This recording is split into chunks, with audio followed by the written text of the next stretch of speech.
There we go. Hello. I just realised my mic wasn't on. I just scuffed within the first 2 seconds. Yes, thank you. Thank you very much, Trix. I will be looking forward to it. Wink, wink, nudge, nudge, as we say. Anyways, guys, thank you so much for coming today. Yeah, so 2 seconds. I just scuffed because I forgot to turn my mic on. So hello, how are you? Hope you had a wonderful weekend so far. Let's try this one more time. Obviously, feel free to check out my manga series with... Amazon print link. Sorry, no, Amazon Kindle. Thank you so much. Thank you. Thank you, Screech. Thank you. Welcome. Thank you so much, Blam, for the resub. You are awesome. But anyways, let's get on with it. Check out volumes 1 to 5 of my manga series, Vamp the Lost Soul, Amazon Kindle, and Google Play Books. Finally got it right now. Or check out on my print link with Mixam. All my links are with the Vice link now on my Instagram, so feel free to get your butts on there and give it a look at. Screech, everyone's screeching today. Also, on top of that, check out my social medias from Instagram to Facebook to Twitch to LinkedIn, all that fun stuff. All of it be under Vamp Lost Soul. And if you see the same icon as the others, that would be my account. So yeah, feel free to give me a nice little follow. Thank you guys, that'd be awesome. So today, obviously, I'll be at AnimeCon UK in June. And yeah, feel free to come down, check it out. I mean, that is awesome. Anyways, we'll see as well. I'm officially with Hoseki, so if you want to give them a follow on their Instagram at Hoseki Publishing, feel free to do so. Today, we'll be doing some art followed up by the 4-leaf clovers. I'm just going to jump on with the clovers chat now. 4-leaf clovers. Where's the voice chat? There we go. So anyways, guys, we are just transitioning now to live art. There we go. Awesome. Welcome to the stream, guys. Hope you're enjoying yourself so far. If you have noticed a improvement on quality, sorry, give me a second. That music is still way too loud on my ears. There we go. If you have noticed the improvement in quality, it's because I've been looking at how to improve my streams through the options of outputs and all that fun stuff. So feel free to feedback if it's if it does look like an improvement on your end. If not, I'll take the feedback and we'll rinse and try again. So yeah, obviously I'm doing page 152 today. I did do page 151. As you know, it's Vamps Art. Obviously, as well, I have obviously said on the Discord, we are looking at improving the servers a bit. So if anyone has a suggestion, we are all a bit more than open to hear it. So obviously, guys, if you got a suggestion, feel free to put the suggestions down below in the suggestion tab. Me and staff are looking at improving our roles system as well to make it a bit more efficient for everybody.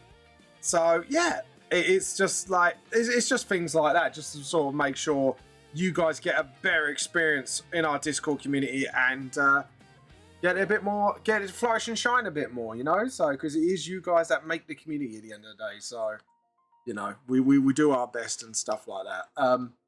Yeah, just obviously just remember that, and hopefully we'll get maybe we'll get some of your suggestions in, and. Trix has been, and by the way, if anyone is watching right now, please put thanks to Krem or Trix as she's known on Twitch. The improvement is not significant, but there is there's some buffering earlier. Oh god. Yeah, it's just little bits like improving audio quality and stuff like that. And instead of the lagging, it's kind of like it's gonna buffer itself a little bit. So I'm hoping like these little improvements will not get a bit like, just let me know, because it's probably just start a stream and all that fun stuff as well. But yeah, there is some buffering earlier. So I've basically tried to put the quality up. If the quality is causing too much buffering, then what I'll do is tone it down a little bit more until I get like the balance between quality and quality and quantity a little bit. You know what I mean? So, but yeah, so it's just feedback like that does really help me. So obviously feel free to feedback in the, I even put it in the suggestion box, because it's not just for the community stuff. It's actually for all our other things as well. So obviously feel free to do that. Anyways, there we go. So we got that, and blah blah blah. We just need Nakia, and then we're pretty much laughing at this point. But how you guys been, by the way? What have you been up to? Chick, I couldn't tell if it was buffering on my end or not. That's fair enough. It could be buffering on my side, so it's just for future streams. I guess it wasn't. It's because I upped the quality a little bit, just to make sure you guys get a better experience on stream. So I've noticed like all my stuff were not optimal, so yeah. So what I'll do is I'll probably drop it down from 8,000 to 6,000 just to get that sort of sweet in between. So, but if it happens anymore, just let us know. But yeah, it's sort of, I'm just trying to give you a better streaming experience. Get like the microphones a bit more clearer and the sound quality a bit more clearer on our side. Speaking on scuffing, Oprah has scuffed. Guess how Oprah has scuffed? Oprah, you scuffed. Anyways, there we go. Right, it's appeared now. There we go. So it's just so you can see things better. That's all it is, and hear things better. Just stuff like that. I've just been trying to look up tutorials how to improve things lately, because now with things going the way they are with Hiseki and that, we're just trying to. I'm trying to sort of get prepared to sort of like, you know, bump up things a bit so you guys get a hell of a lot more better experience with me. So, yeah, that's all it is really. But anyways, guys, what have you been up to? Let me know what you've been up to, art-wise or whatever. Or if you played any games. I've been playing Code Vein 2, thanks to one of my players who gave me the game. That's a little thank you, which is really nice of him. At the moment, we got Kick up and running. That's fine. That's been going for a few streams. Just YouTube's still getting a little bit scuffy. So I'm going to see how I can fix that. Hey, JP, welcome to the stream. How you been? I'm trying to find, like, an Ikea drawing. You might see some of the text. I'm trying to let you guys not see that as much as I can, but... Hey, Vam. Hello, you're right. You're buffering. Yeah, you're buffering really bad.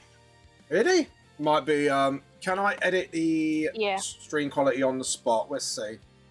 It might be because, like, 8,000 is a bit too much for it.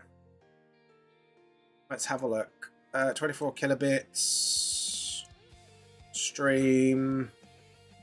I might have to shut down stream, then pop back up. Is that alright? Alright, guys. I really apologise, guys. If I'm buffering really badly, I will bump back. Just give me 2 seconds.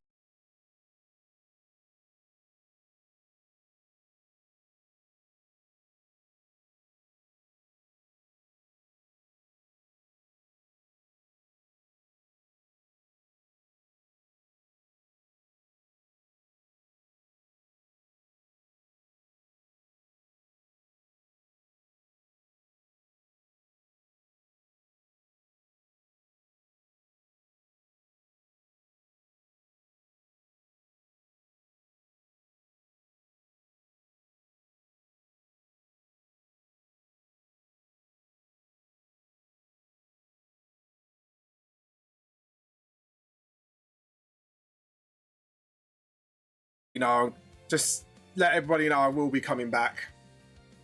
Right. Yeah. Just tell me when I'm back. You're back. Right, cool. You actually said on stream, just let everyone know I'll be back. Yeah, sorry. Yeah, so I'll put it on 8,000 kps, so I'll put it down to 6,000. So let me know, guys, how it is, and then if it's still a bit bad, I'll lower it down one more. We'll go back to watching then. Yeah, okay. Thank you very much. Thank you, Krem. Thank you, Blam. My mods, my beautiful mods. How you been, Blam, by the way? Bleh. Oh, you're still not feeling well? I mean, I've been up for like 8 hours and I just want to go back to bed, but if I do, I won't sleep properly tonight. Fair enough. That's what I said to you. I was like, go look after yourself. Are you sure you're going to be able to do it today? Like, that's what I was worried about. If I have to go early, as long as it's after the Pelorian fight, that's fine. Okay, that's fine.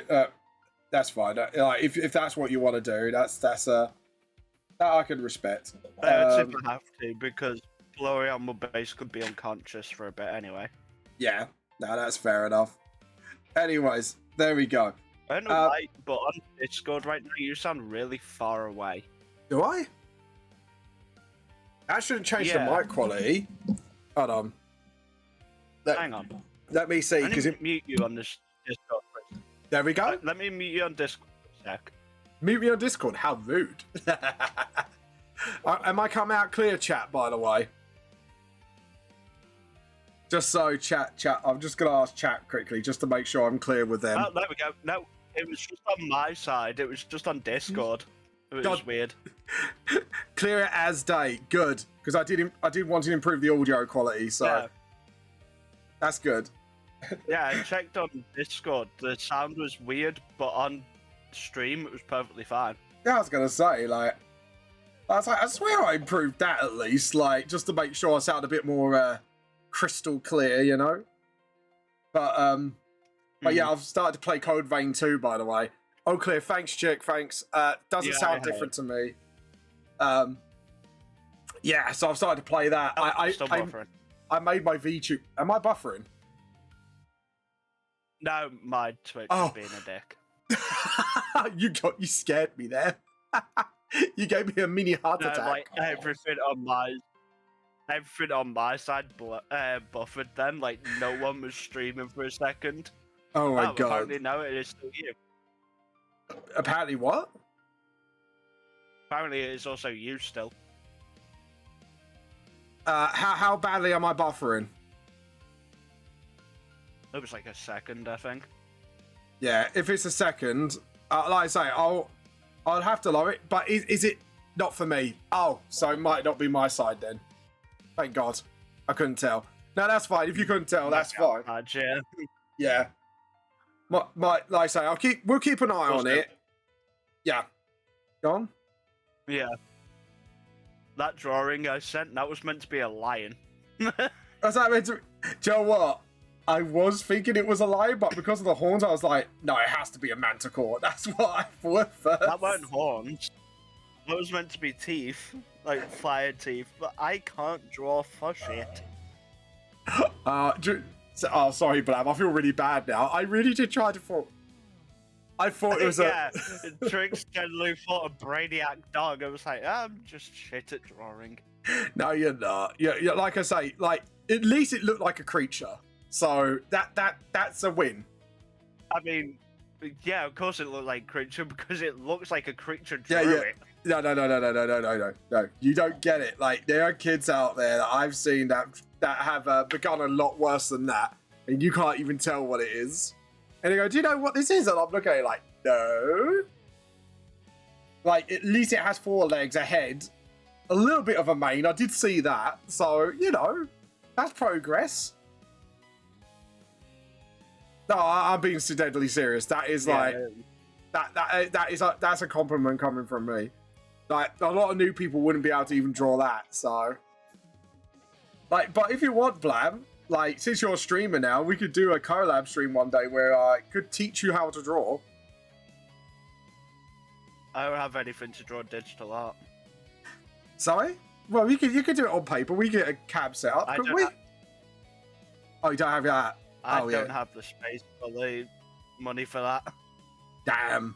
All right then. Why wasn't Maplin still around when it was still? Why is it not still shutting down today? We could have got Plory on a lot of stuff for cheap. That's what I did, Plory. That's how I got most of my setup. I literally bought out a lot of stuff because it was on like a 90% off thing. I got like my cameras and my Yeti mic, and I got it like really cheap. Oh god, I do miss Maplin though. I do miss it. I'm not gonna lie. It was a very convenient shop for streamers like me, and now it's all gone. And to be honest, they did always have good deals often. You know what I mean?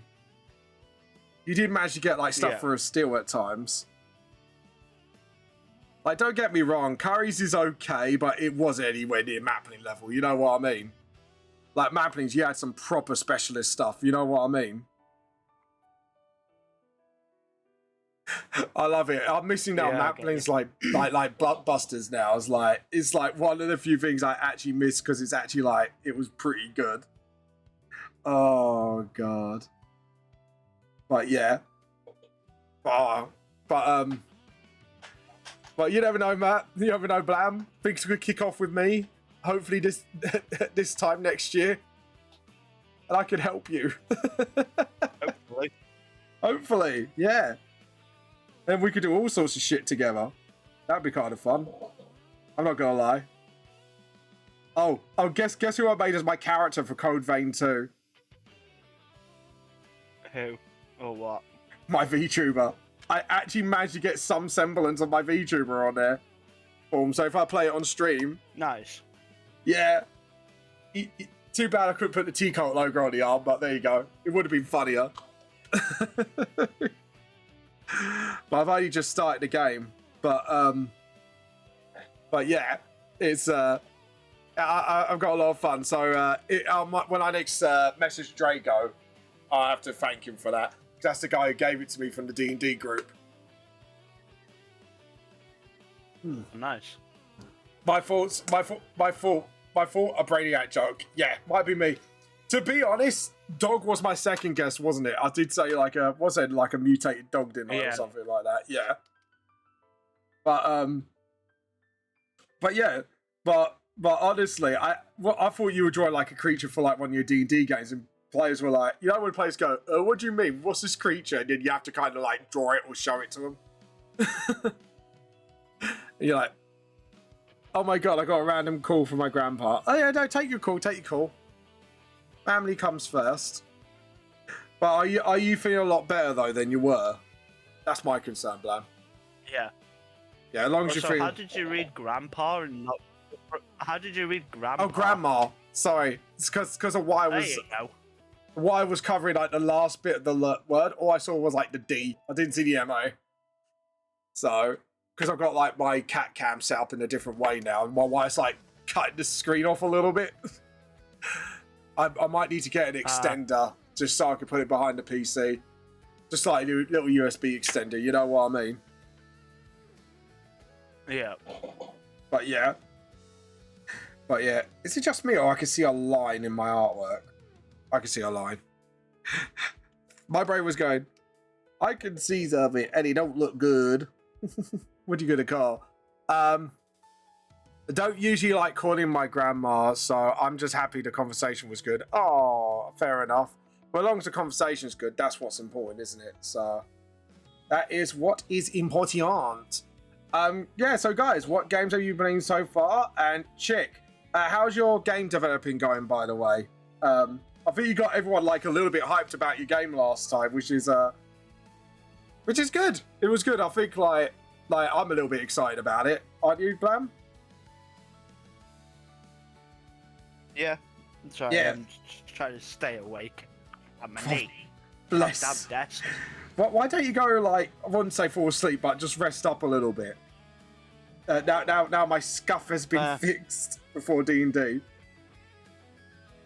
If I do that, I probably will fall asleep and then won't wake up until like 3:30. Oh no, poor Blam.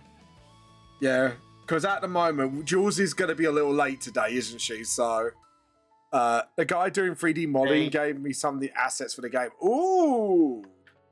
if you want, Chick, if they got a social media, you could put it in Art Show and Tell. We could go follow them.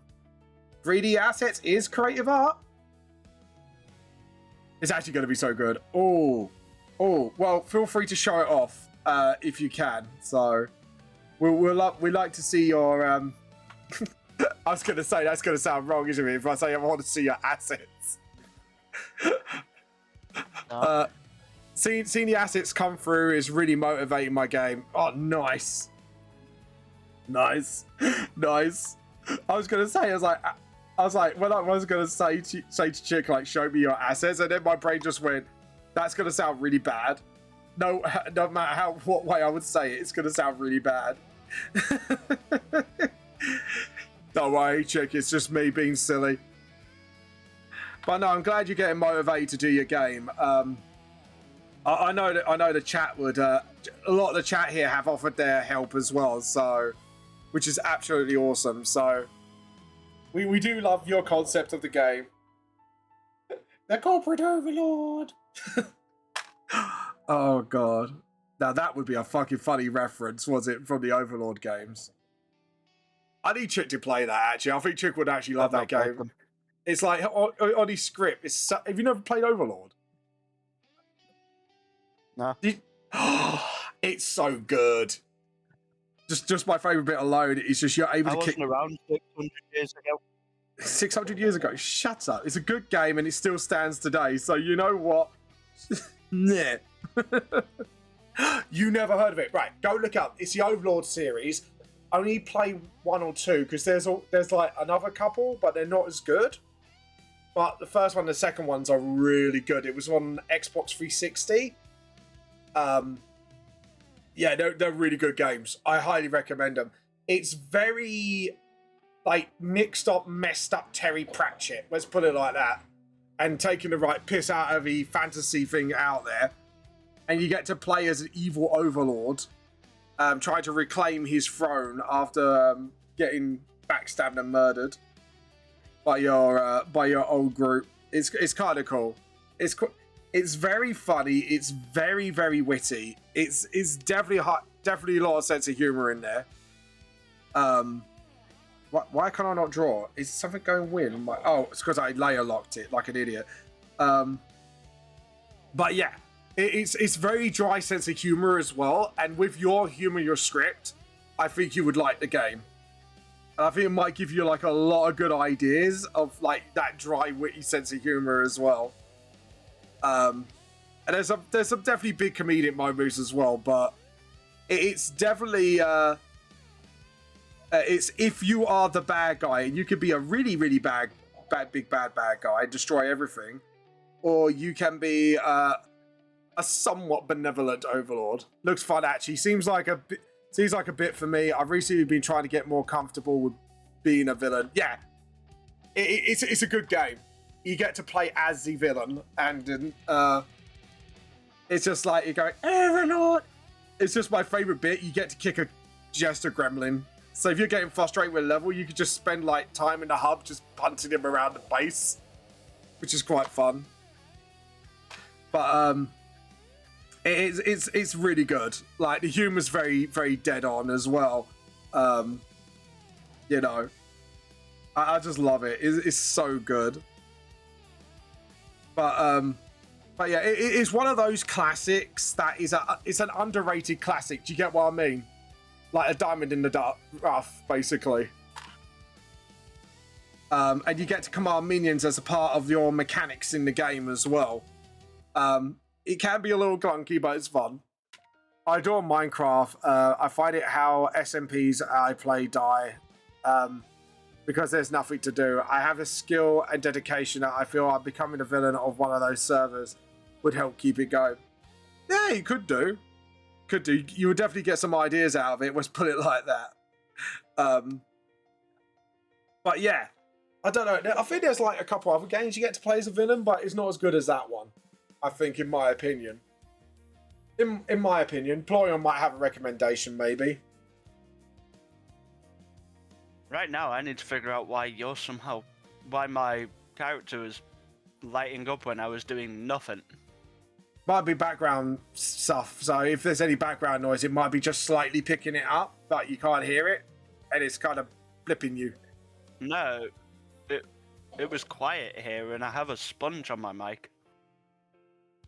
True, because I know mine did that when I use like my Discord thing. It could be like a little click of the washing machine. Like, even though it's blocked it, it's lighting me up. You know what I mean? Fable has a lot of villainy. Oh yeah, you can. Yeah. Yeah, Fable does, but you choose to be the villain. Do you know what I mean? You're not the villain, if you get what I'm saying. But yeah, you could do some messed up stuff in there. Though the funniest one is where you have to like prove to the evil cult you're evil, and you eat like a bunch of like. It's literally the requirement is you eat a bunch of chicks, don't you? Oh, that's funny. One of the most hilarious side missions I've ever been on in Fable is that one alone. Just because of like how silly it is. It is kind of it's kind of very Monty Python-esque humor on that bit. It's like, yeah, it is pretty good. I do like that one. I'm thinking about like games where you truly play as the villain. Isn't it like a recent roguelike as well, where you get to play as a sort of like a Dark Souls boss, and the hero keeps reviving himself? That's come out as an indie game recently, hasn't it? I think that's one. Well, it's been out for about 3 years. 3 years? I've only just heard about it. Yeah. Yeah, it's only just started to get a lot of traction. Yeah, it kind of happens like that with indie games. It's like, it just gets discovered, doesn't it? And then it just blows out of nowhere. I know that one. Yep. Well, what other games could you play as the main villain? I'm trying to think. Like, I'm trying to think what else you are literally the bad guy. Oh, is there like Dungeon Boss as well? Wasn't that like one? But it didn't go very far for some reason. I think so. Yeah, like not the mobile one. That's the really bad one. But there was like an very old PC like game. I think if you get to play as one. I'm trying to think of there's only very few I can think of there you actually get to play as a villain in the whole game. But yeah. Though, I need to get back. I will play some more Code Vein tonight, but I need to look up games this year that's going to take my interest. Because I need to look up that. Resident Evil Requiem. Yeah, but that's a horror, man. What for you? That's a horror. It is not a horror. It's a great game, though. Yeah. Like, all right. Would I be able to play it then? Like, because I could play Resident Evil 4. Yeah, all right. If I could be able to play it, then that's fine. Because I guess is it more actiony than horror? Become a mic. Why is everyone playing as Leon? Yeah. Yeah. I was gonna say like when you play as Leon, it's more action. Oh, what? So you get to select what characters you be?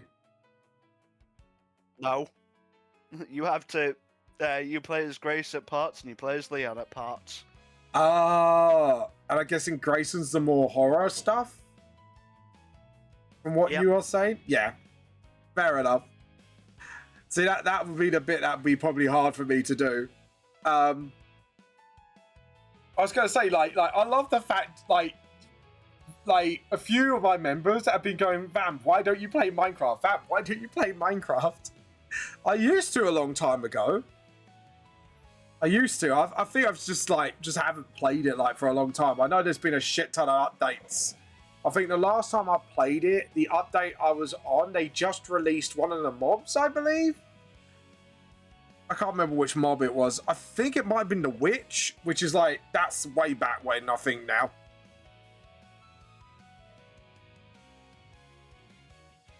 Yeah, if you want to do, if you built it, it's creative. So yes, it is. We allow it for art show and tell because Trix did show off one of her builds once, if I remember correctly. So yes, feel free to put it on there. We're more than happy to look at it. But yeah, we got a few for art show and tell today already, which I've already seen. I'm like, ooh, okay, we're gonna have a good old show and tell today. So Might do that later. Just make sure you do it before 2 o'clock, because 2 o'clock's when we do our show and tell. Minecrafty, yeah. Yeah. I've, like I said, I used to play it way back when. I remember when it first came out, I played it. And it was just a few mobs. You were around like 50 years before it came out. Fuck off. I'm not that old. I'm not. Do you know what? I told my father-in-law yesterday, you guys see me as a fucking grandpa. I was like, yeah, I get told grandpa. They don't even know Monty Python, half of them. I was working on it. Yeah, you do. I'm glad you do. Medieval style because it was inspired by our D&D. Ooh. Hold on, are we talking medieval or are we talking Tudor chick? There are a big difference between the two. Because medieval is more... No, I see you as an uncle. Oh my god, that's worse. That's worse. Uncle Vamp. Oh no. I don't know what's worse. We can call it a granddad or an uncle. What do you think, Big Blam? What's the jury on that one? I mean, you're both. You're you're unk, but you're also a grandpa. Oh, you little shit. I'm taller than you, mother. Doesn't make you still a little shit. But all jokes aside, oh god. But yeah, make you feel like an old man now. Like Jesus Christ. I'll be honest, I don't know the difference. You're an old man. Chick! Have you read what Chick said?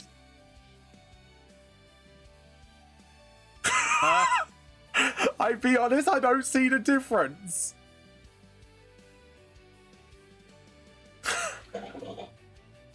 You fucker.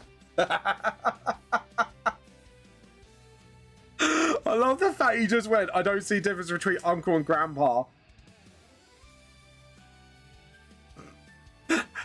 L ratio, L plus ratio plus unc plus grand. Hold on. JP, oh Jesus, JP's just being brutal now. What? Hold on. L plus ratio plus unc plus grandpa. And what does that make, JP? Be a brave little soul and tell me.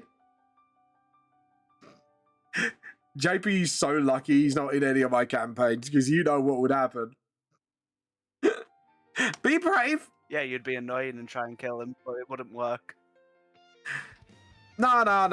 Killing them's the easy route. That'd be too easy. You got to embarrass the player. Yeah, like I said, you would try. Oh no. Killing's too much, right? Do you know what I did to one player once? They kept playing pranks on me as a player, and they keep finding ways around what I said. No, I do talk to him. No, it wasn't in a toxic way, just in a funny way.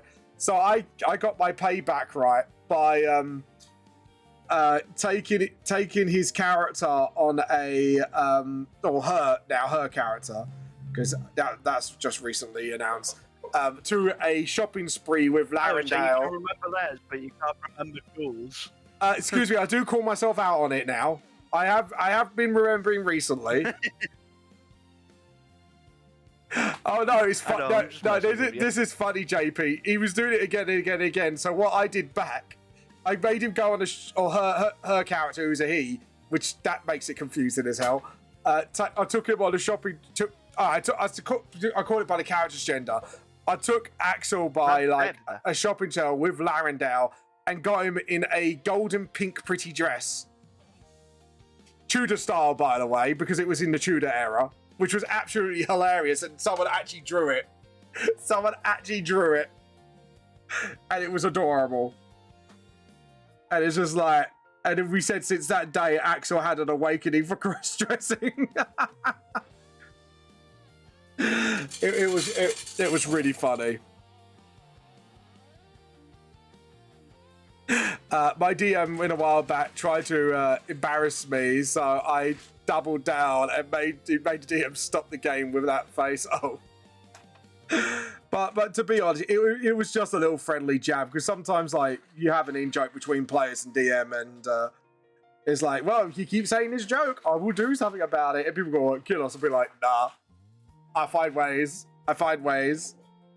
And it was so funny. It made a good memory though because everyone had a right giggle about it as well. So, you know, so it made it fun. But yeah, so yeah, I made his character had an awakening of cross-dressing, which was funny as hell. And apparently, like part of it all is like sometimes he would secretly cross-dress now every now and again since that day, so it was pretty funny.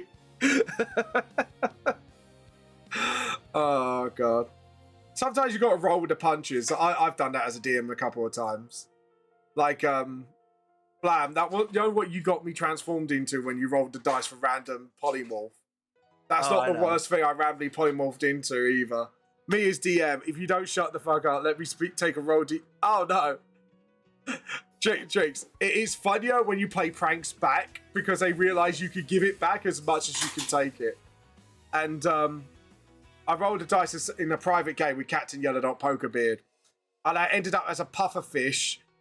Like, got like dragged off into a stream in like an Italian style, you know, like like the city where you got like the water as your road, basically. Venice, that's what I'm thinking of. And then I kind of drifted out to sea a little bit, and then I got used as a ball by seals. I became their toy for like the next duration of my. That's not dolphins that do that, but yeah. Oh no, he rolled what would happen, and that's what happened. I got used as a toy by seals, which was quite funny. Yeah, but I'm saying it's more dolphins that actually do that. Oh yeah, I know they seals. do. Yeah, no, but that was funny. Oh, fair enough.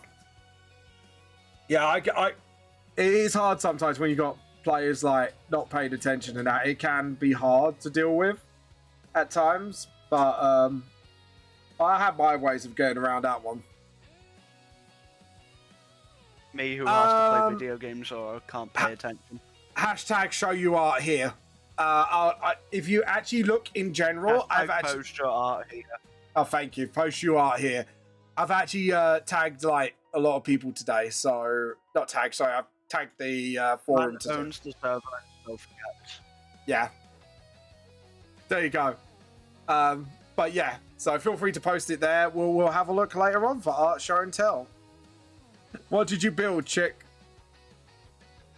I got for you, chick's gonna show us like a marvelous build that all of us would be drop dead jealous of. I used to build like castle towns and everything. Sorry, go on. I was talking to myself. What's that? I was talking to myself. Oh, don't do that. You can't get the right answer. Why don't you? Oh god. But yeah, feel free to put it on there, and we'll have a look later on. Chick, what have you built, by the way? Just out of curiosity, from Minecraft, because I'm always quite curious at people's builds, because sometimes people do some insane ones. I tried to do an Emperor class Titan once actually for 40k. Oh my god, I had to stop, and I only managed to do like one of the legs because it was so big. Which Discord text channel do I put it in? Yes, that's the one. It's an old build. Yeah, that's the one, chick. That's the one. And can everyone thank Trix, please? Because Trix has actually boosted the server for us as well. So can everyone thank her for a startup village that I made SMP at plus a WIP castle. Ooh, nice. But yeah. But as I was saying, Mario. Sorry. But what's whenever that? someone says SMP for D&D for Minecraft, I always say Super Mario Party. Super Mario Party. But That's what it sounds like. Here's the more important. It's server multiplayer. Yeah. Something. Yeah, it's like role play for multiplayer server, I believe, if I remember correctly. Yeah. But yeah. But sorry, go on. Trick said egg. I saw the word egg. Egg. Chick, did you like Egg SMP or modded? Egg? Is that a YouTuber I don't know about? No, my brain's just like, wait, what? Is that a YouTuber I don't know about? Who's Egg? Am I that out of touch in Minecraft? I don't know. I think I know Egg SMP, but I play modded occasionally. Do you remember, like, I remember way back then, like, the biggest mod at the time was Tekkit. I remember that one. Like, that was, like, one of the biggest mods around when I was playing it. So, go on. The only mod I know is the Pokemon mod. Oh, yeah, because there was that as well. I remember that much. Can I say, Tekkit hasn't still come to Minecraft as well. And I want to build a factory, goddammit, where I can make tea. I want to make a tea factory. Oh, God. Tekkit is a throwback. Tricks. Wait, I know this. It's from like 2 years ago. Oh, so what's egg? Educate me, please. Oh, hold on. So an egg is an SMP concept where some players play as eggs to take care of. Wait, so you play as an egg? Egg. You can make a tea factory. I know, but it's not out for console edition. I want a tea factory. And then I can name it Yorkshire Tea. And it can be our church on... Oh, God. Now I want to build it for jokes. Like, just do, like, one stream where I just build an entire Yorkshire Tea factory. And put the logo there, go, I could be sponsored Yorkshire Tea. How funny would that be? How funny would that be? I can imagine Blam's trying to blow it up as well every 5 minutes. Yeah. No, I'd just be placing coffee beans in it. No, don't do that. Basically, you're basically either Make egg... it the correct beverage. No. Anyways, basically, you're either egg or play as a baby or an actual player to look after the egg. So it's like playing as... So my brain's buffering on this concept with Minecraft. What's like egg play on Minecraft? Like a big thing then on Minecraft like 2 years ago then? And what do you hatch into? Like do you kind of hatch into like a dragon or like a creature or? No, I understand. It's modded and it's kind of weird. Yeah, I thought. You know when your brain just kind of buffers when you're trying to think about like how do you do that? I don't know. Fair enough. I ain't judging, man. I'm just trying to figure out how it would work. You hatch into anything you want. If I do that for memes, you know that caterpillar from Bugs Life, Blam? I'm a beautiful butterfly. I'll be that. Just for shits and giggles. Butterfly. And he's got like tiny little wings and he's still like a caterpillar. Oh, God. As long as you can model it, you can hatch.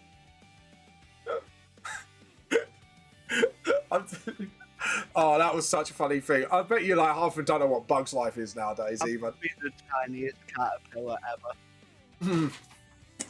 Just, you could be the hungry caterpillar. We could be two different types of caterpillars, Blam. Think about it, it'd be beautiful. I know I'm a hungry caterpillar. Oh my God. Yeah, but what would be my role? Right? Yeah, go on. Go on, Blam. I ordered a 14-inch pizza for only like £12. Ooh, where from? They just from a place near me. Local pizza place. Go ahead. They delivered me two 12 inches. I bet you kept your mouth shut, didn't you? Like, well, Because they apparently didn't. So go on. They apparently didn't have the dough for a 14-inch pizza. So they gave But you. they made me two 12 inches, so I got 24 inches instead. Hold on. I'm trying to get the right. Hopefully, I'll get the right sound effect at the same time. Hold on, wait a minute. I'm not saying it again. No. They couldn't make a 14-inch pizza, so they made two 12-inch pizzas. Do you see what I'm finding the math bit skew there? Yep. I did too. So I got two whole pizzas. I got basically 24 inches of pizza. Even Chick went that don't math because like if you add them together, that's like a 20. Yeah, the math ain't mathing. That's like a 24-inch pizza if you put them together. Like, what the fuck? Or they could have pre-based pizzas. I reckon they got that. Like that's the only way that could check out. Like if they got pre-made based pizzas and it's like half baked. I have no idea. Because I know in the supermarket we like, what I've heard in some offices, yeah, you get you don't get like fresh. We don't make fresh baked goods anymore. So you make like half. You get stuff like half baked and then frozen and sent to you. Like not a lot of places do like straight from scratch. Do you know what I mean? So I reckon it's pre-made bases. Actually, that would make sense. That's the only way that math work out. But yeah. Anyways, after that close shave with doxing myself. But yeah. All jokes aside, yeah. Otherwise, that just wouldn't make sense otherwise. Hold on. Let me tell my Mrs. Vamp, because Mrs. Vamp's here today. Oh no, she's got earphones on, so I can't. Oh, Mrs. Vamp's making homemade chips today, guys. She's literally. I just saw her like. She's actually like making homemade chips straight from potatoes and everything. Nice. I'm in for a treat tonight, guys. I'm in for Pip. No, you're not going on here. Come to Daddy. It's getting baked tonight. No. I'm sorry. I'm gonna Rogal Dawn that shit straight up. No. I love how you stayed silent for a few seconds, like processing that. No, I already processed it. I was just shocked you said it on stream. Oh god. Well, we have made way worse jokes. Let's be honest here. Yes, true. But that's only on a Wednesday, and you know it. Getting paid by your partner is never just on one day.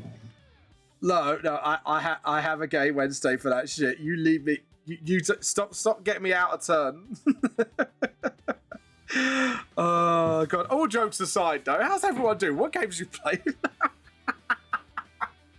Oh. He just wants to avoid talking about his experience. Look. What I do on a Wednesday is none of your business. That's every day. That's every day. You wish. Minecraft, yes. Chick's trying to recruit me for SMP. What role do you have for me specifically? To be honest, if it was me, I'll just play like a Cole. No. No, it would just be a short round. No. Just no. Sableye escaped. No one caught it. Oh, no one wanted Sableye. Sableye burning like fire. Oh my god. Oh god, that cartoon was messed the fuck up. It must have messed a lot of children up. Have you seen Watership Down, Blab, as a kid? Yep. You know what I mean by how messed. The original, not the remake. No, not the remake. The original one that messed a lot of kids up probably when they were little. Yep. Especially that scene with the mice and like where the birds put them on the thorns. I was like, Jesus. Tea Factory manager and cult leader, obviously. Hell yeah. He knows what I'm about. I'm all about that. That'd be the shortest cult leader I've ever seen. You fucker. Yeah, motherfucker. Oh, sorry. And I've seen Salvador from Resident Evil 4. I am going to slap you. You compare me to a little shit like that, I'll slap you. Oh my god. He's like the most annoying character. Than him. Yeah, I know, but still not. I ain't gonna give you. You're shorter than him. Hold on. Can confirm what, chick? Oh god, is chick getting in on the short joke? Pip, no. Sorry, Rachel's got earphones in. Give me a second. 2 seconds. Yeah. Oh. Both me and Rachel just at the same time clicked at him and pointed like, no, down. And Pip just looked at us like, fine, I'll go down. To be honest, it's kind of strange he actually listened for once, because he usually never does. Your shortness. Chick, just remember, there's another campaign coming. We still got to finish that one shot. Just looking at Chick like, raising my eyebrow. Just raising my eyebrow, looking at me like, did you want to be that brave? Oh, sorry. The question is, are you that brave or are you just stupid? Vamp looks like an Oompa Loompa had relations with a Smurf. Wow, I will get you back one of these days, and it'll be glorious when it happens. When it happens, it shall be glorious. I already know I'm gonna die fast like last time. Oh god, yeah. It's in the script. I don't know, actually. I think one of you's gonna die a lot faster. This is not a horror. It's not like the horror one-shot where you only have one survivor. Which I did warn the players. I did a horror one-shot blam. Which is weird. I like to be in control of horror, but I don't like doing the horror, which is weird. Anyways, so I said to him, look, the whole premise is there's only going to be one survivor. I said there's only going to be one, but wifey's giving me some lemon cake that she made, and it's going to be yummy. Unless Drago is already dead. Can you imagine, like Drago was dead to begin with? No, he's not yet. I know that much, but I have a feeling the way he's played his character is like, thank you. I think like the players are going to absolutely murder him. Let's put it like that.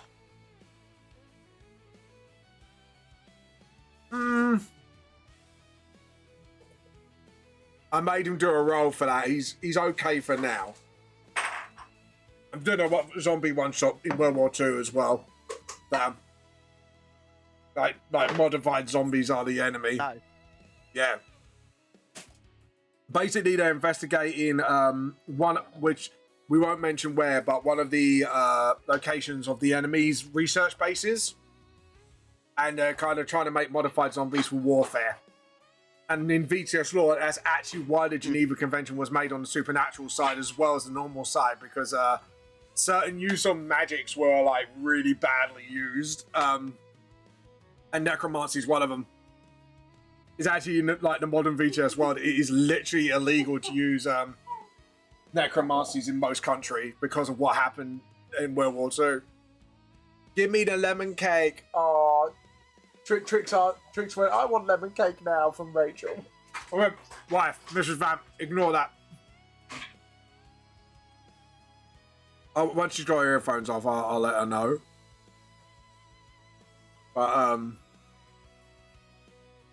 But yeah, so we're running a one shot based on that. But yeah, which is kind of fine. And one of the characters is getting a little too into the research plan. Like, he's planning to use the research himself. So, I got a feeling he might die. Fun. Yeah. It's kind of cool, actually. It's kind of like... because he's playing... I think he's playing like a warlock slash blood hunter or something like that. Which is pretty cool. Yeah. Yeah. Chick's already pointed a gun in his head and went, look, if you bring that research or whatever comes out of there, or bring at least one of the test subjects, I will kill you. What are you doing? You should have seen you missed it. Yeah, what do you do? You completely missed it. Naughty boy. Oh, Trix said she wants your lemon cake now. She knows I got one.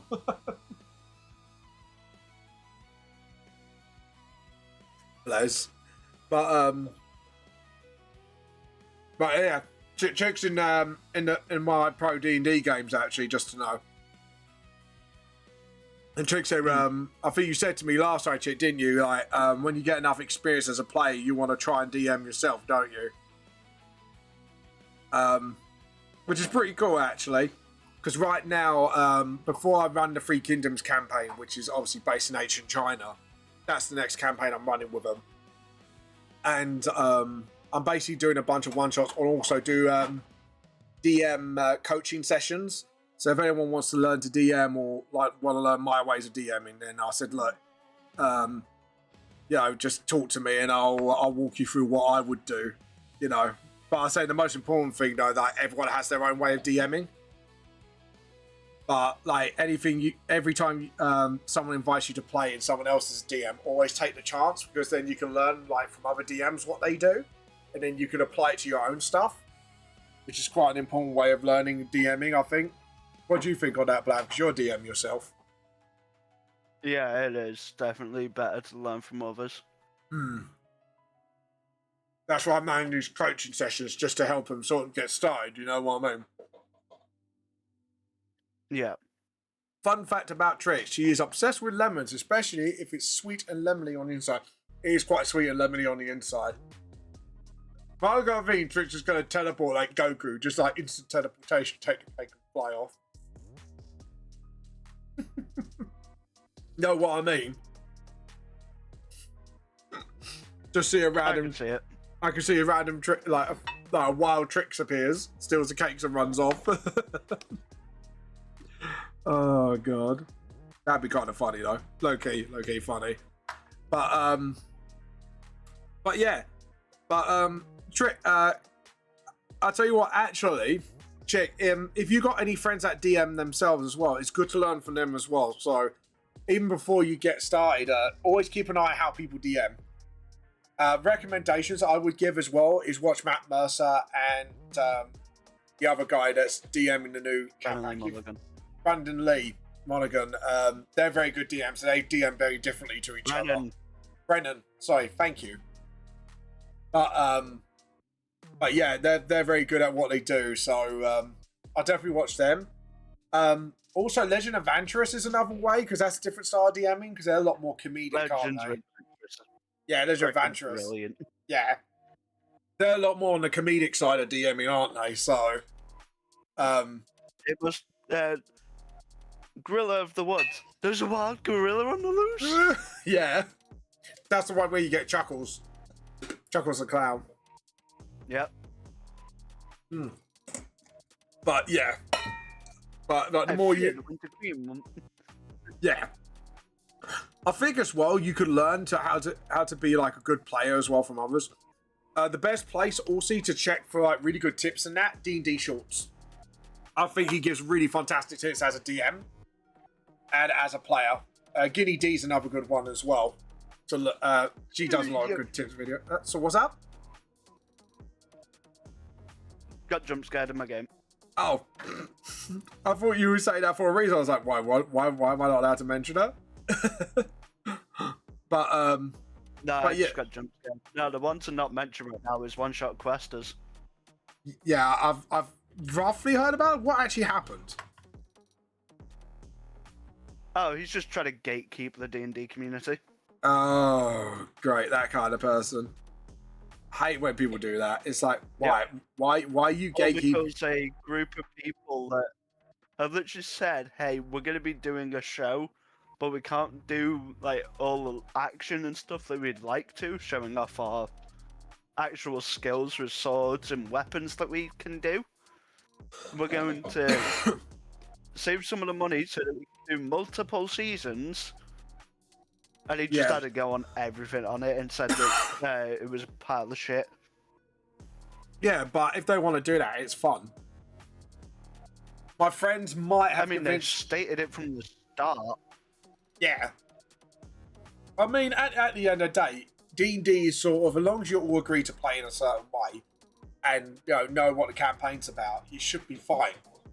You know what I mean? That's how I see it.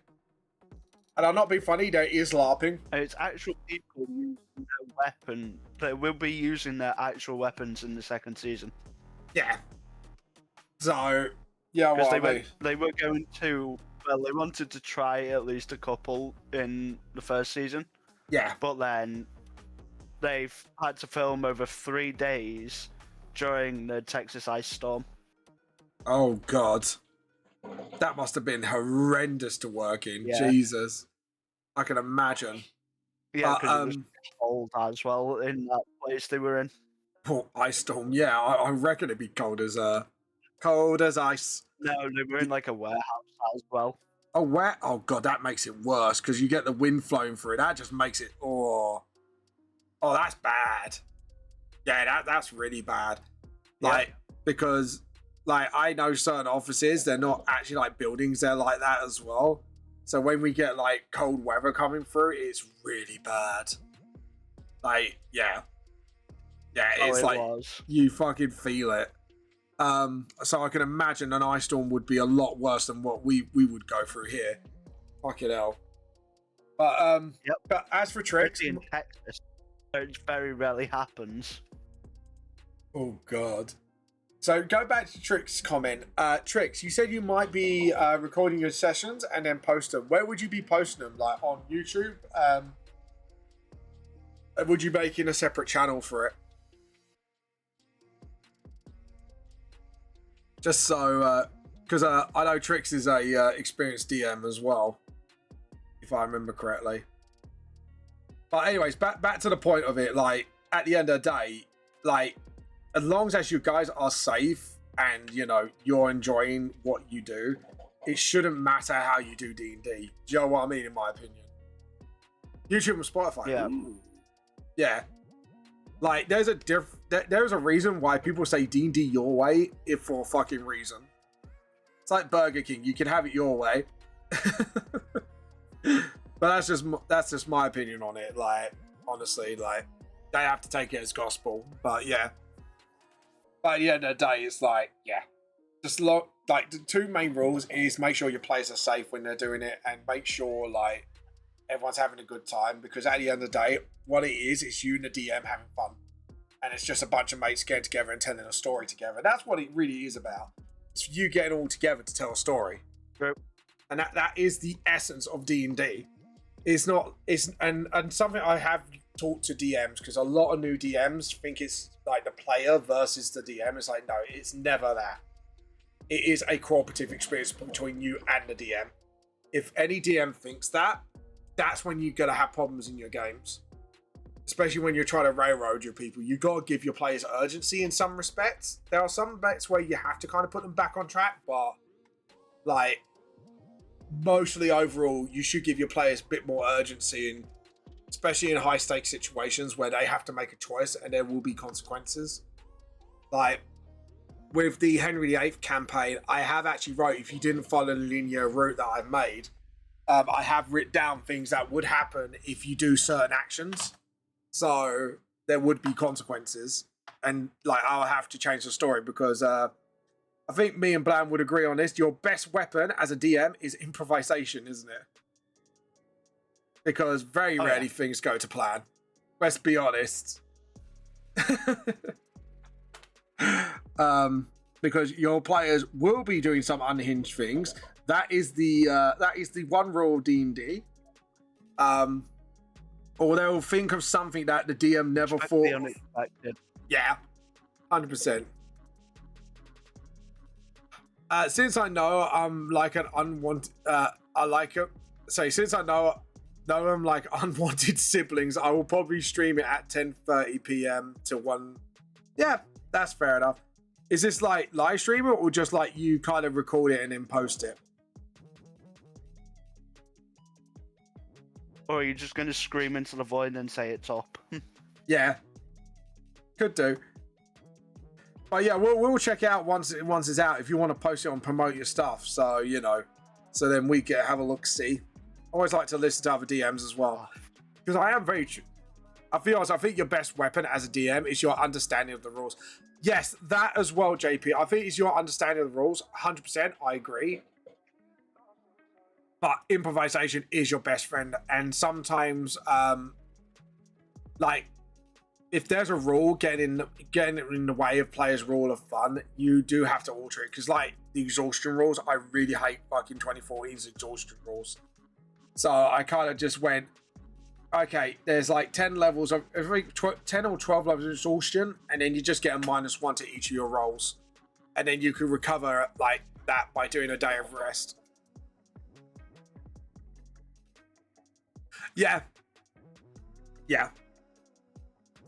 But yeah, and one thing I would say to new DMs as well is just do not be over fucking serious in your games, because once you take things too seriously and you're just trying to be a rules lawyer, or you're not trying to work with your players to tell the story that all of you want to tell, that's when a lot of fights can happen. And I've seen that a lot happen at times.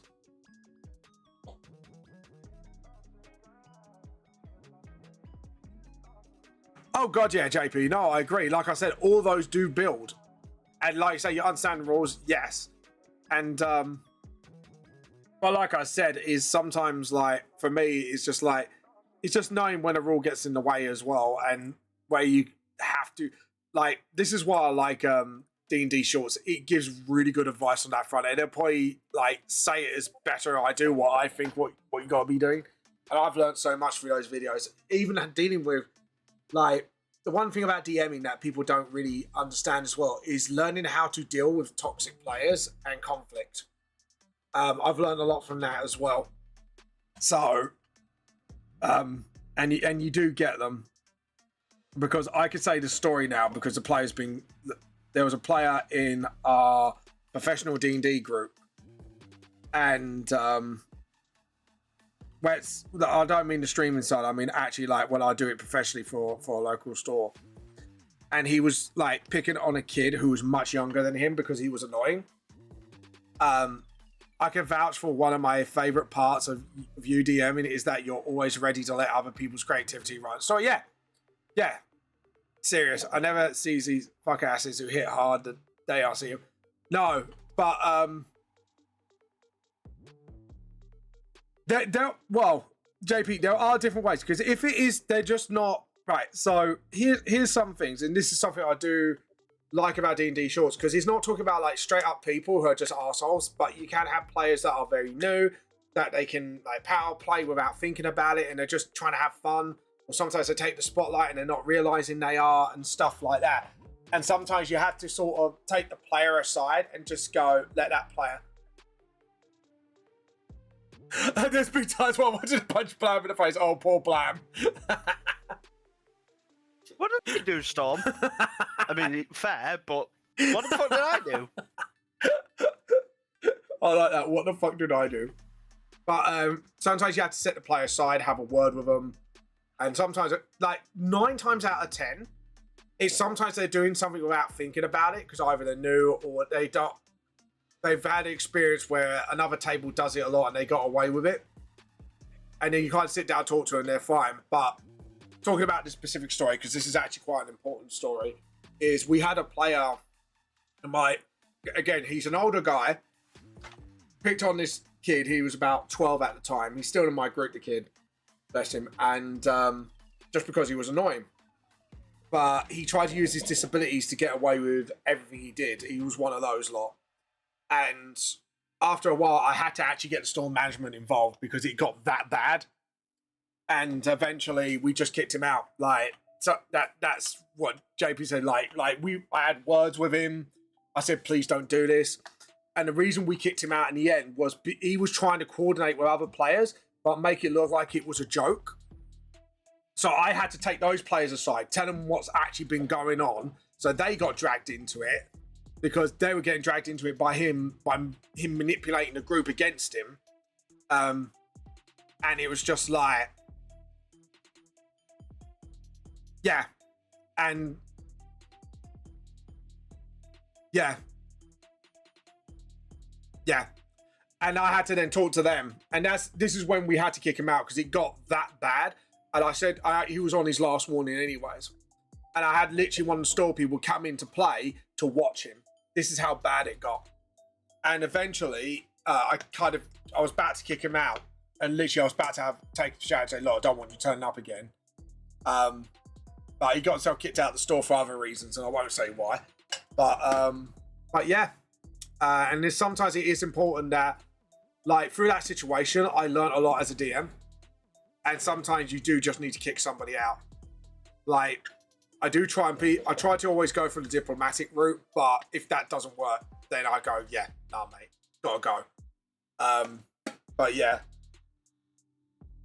I know as a DM, I fucked up at times, and I agree. I fucked up. I put my hands up on it, but it's always valuable to learn from them experiences instead of like hitting hard on yourself, because then you realize, like, okay, I've done this. What can I do better next time? You know what I mean? You know. But as players who are not that bad, it's just normally it's just one word in its hair. By the way, please tell me the positives and please tell me my positive negatives as a player so I can improve and make an experience better than others. To be honest, chick, like, I let you, the players, sort of learn as you go, but I do try and give resources every now and again as a DM. Just go, look, watch D&D shorts because they tell you how to be a good player. Also, it shows you how signs of toxic play and stuff like that. But to be honest, you guys have been improving a lot on your own. So it's, for me, I don't need to step in. Do you know what I mean? Bam would know that. I think, Bam, you would agree. You only step in when it gets really bad. You know what I mean? Where you're like, okay, we need to talk. Yeah.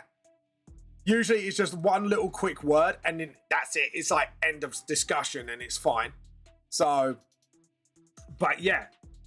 But at the end of the day, chick, yeah, exactly. Like, at the end of the day, if I needed a word, like, that's not, and also, if I do have a word, don't see it as you fucking up. It's just me trying to teach you something and go, look, this is what you're doing. This is what you can do. You know what I mean? And, but as a DM, it is literally like, yeah, I don't give people chances like that again. I dealt with a problem player 5 years ago because he kept promising me to change. Yeah, mind you, I don't even play D&D anymore. 2 players made me happy, just want to hit them sometimes. Yeah, it's at the end of the day, like I say with players, it is a cooperative experience, and like I say, and because I'm playing D&D professionally for a store, I can't just kick people out. I have to follow procedure, if you know what I mean. So if it gets really bad, then I go to management and go, look, this is going on. You know, I need help with this situation. But when you're doing it professionally, that is a piece of advice I would give, is know what the store's policies are on certain things and then go from there. Because I know sometimes straight up refusing them service can lead to like stupid policy law discrimination shit, even though you're not actually doing it out of discrimination, you're doing it out of you know, protecting your players. But there is procedure that you always need to follow. That's the only downside to doing it professionally. If you're doing it in a store, like, you do have to make sure you follow policy. You know what I mean? Private games, yeah.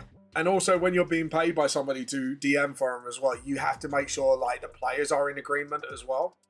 And that's, like, another thing. If it's... Yes. Yeah. I said I professionally DM for a local store, so they pay the store, and then they pay me to DM for them. Well, the store pays me to DM for them. So, yeah. But I don't get much out of it. It's literally like half an entry and that's it. But for me, it's just like, it's just a provide place for them to go to play, really. And like I say, all the players are really good beans as well. I'm so blessed that I've got such wonderful people in my group. So, like I say, apart from like that one particular problem, and that was like that was when I had to follow procedure, but the rest of it is like, I very rarely get problems. Very rarely. And even then, it's really resolvable, and it's just like, yeah, look, this, and this, and this, and then it's like, yeah, okay. But yeah. So I do see like kicking out people as a last resort when it comes to professional DMing. So yeah, and that's like if things do go way too far. So, and that's like, yeah, that's when I go, cut. Do you know what I mean, Blam? Yeah, I do. Yeah. It's just like, yeah. So, but like I say, because so many players improved. You got like you got this, like I've already mentioned the story of this kid who was a bit shy and had to keep going to D&D with his dad, but now he's like super confident. Bit of a murder hobo, but it is kind of funny when he does it. So I kind of sort of allow it, and he's only like young as well, so I kind of allow it. But it's nice for him to, and he's actually made a friend for life as well, which is really nice. But he's definitely got a bit of a sharp wit on him when he really wants to. Chick knows who I'm on about. He's definitely very, very witty. Yeah. Exactly. And like I say, we've already got like 3 or 4 players that are player reps in that group. So if they can't feel comfortable to come to me about stuff, they can come to them, and they can come to, then the player rep will come to me, and they can make it anonymous or what. But luckily, we haven't had such a thing. We've had times like where we had players are maybe a bit too shy, and then you get another player take them under their wing and go, oh, let me help you build a character. You know what I mean? So, and I'm always constantly asking for feedback to make sure I'm doing well as a DM, you know, and doing right by all the players. I try as much as I can, but I just can't sometimes fully implement it. But yeah, we've had a lot of positive outcomes. Like we had another player who plays as a werewolf. Again, I'm not going to mention names because I don't want to dox people. He was a very, like, he didn't mean to, but he got overly excited. You know what I mean, Blam? And he sometimes like took the spotlight without thinking about it. But now he's been a lot more considerate of other players because he's kind of learned by being in a safe place, like sort of like he knows what not to do. And he was quite young, like the other young players. So, but they're really good kids. Like the pair of them are really fantastic kids. And but yeah, I mean, Chick, you have a personal story of your own as well. It's helped you with something in RL as well.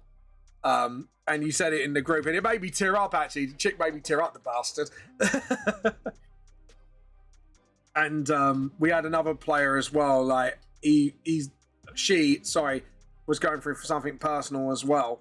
So and he said like the D&D group was what they needed to kind of, you know, a safe place to get away from it all. And that was really sweet. That was like right at the end of the campaign, you know, when you say like your gratitudes and all that. And it made me tear up actually, Blam. I actually teared up a little, I'm not gonna lie. But no. But like I say, Chick, you guys have been a fantastic bunch of players. I mean, Drago was like new to the game, who plays one of his characters. That's his username on this. That's why I use that name. And he's just been like,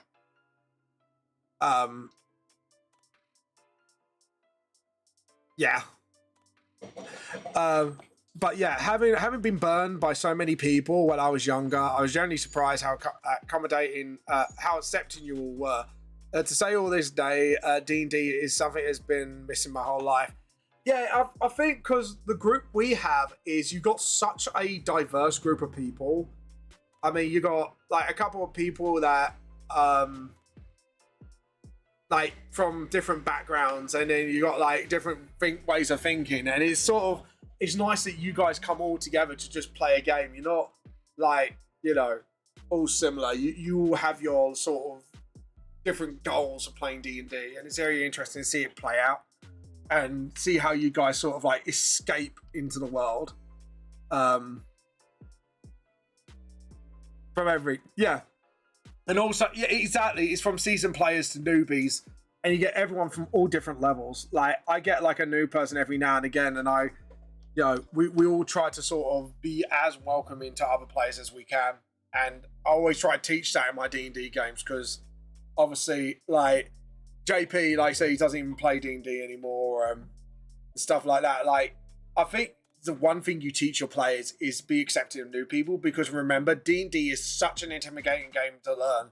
There is so many rules to remember, and you're not going to remember all. And it's like I say to players, it is okay to fuck up, but you just got to learn from it or talk to other players to get that feedback that you need to better yourself as a DM or player, and you grow and move on. So that's another one you got to learn. Like, I believe a good story improviser is that make up for how bad I am at the game. Yeah, but chick, it's fine. Like, at the end of the day, some people are more role players than combatants. You know, for me, I would class myself as more of a role player than a combatant, even though I can do some of the combat mechanics. Like, for me, I'm more my strongest department is the role playing and the storytelling. And, you know, and that's, you know, like persuasion checks, the deception, stuff like that. And also, as a DM, like, learn the more different systems you learn, the better DM you are as well, because then you can go, oh, I like it from this system, and even though I'm playing like this mainly, you can then put the rules from that game to that game. It's compatible. So that's something I also learned as a DM, is like, always learn to sort of, how can we make the game more friendly to other players? That's why I like to look into different systems as well. So when I make my own one day, I can simplize it. I've already thinking of a 2-dice system similar to Daggerheart, but instead of having like 2 D12s, I'm thinking of a normal D20 and a gambler's D20, and actually make a gambler's D20 a mechanic. And I'm thinking like that gambler's die outside of combat will be the dream and nightmare die, but in combat it becomes the hell and heaven die. So you can still have 2 dice for the system, but it's just like physical and bad, if you know what I mean. But yeah, it's sort of like physical bad, emotional bad, good emotional bad, and good physical. You know what I mean? So, but like I said, I'm still looking into how to sort of implement that in the game and try to make it as simple as possible, because one thing I've said to teach your players is keep it simple, stupid. Blam's been helping me with that as well, by the way. I'm guessing Blam was going to chime in on that one. No, what I'm going to chime in on is that there's no D&D today. I've just been throwing up. I am going to go to bed. Oh, no. Right. Yeah. Go to bed. I'm going to have to sleep. Yeah. Yeah, sort yourself out. Do you want me, because your character sheet's on the combat, do you want, if the players do play, do you want me to finish off your combat for you, and then, or do you want to just delay the game? It doesn't have my spirit abilities. Ah. Okay. And, let the players know, and we'll decide from there. already have. Alright, oh god. Okay, let's see. So Yeah. let me catch up. Because it might be just No, art. at least leave the Discord call. Yeah, leave the Discord call and I'll sort the rest out from here. La la la la la la la. Just what I said.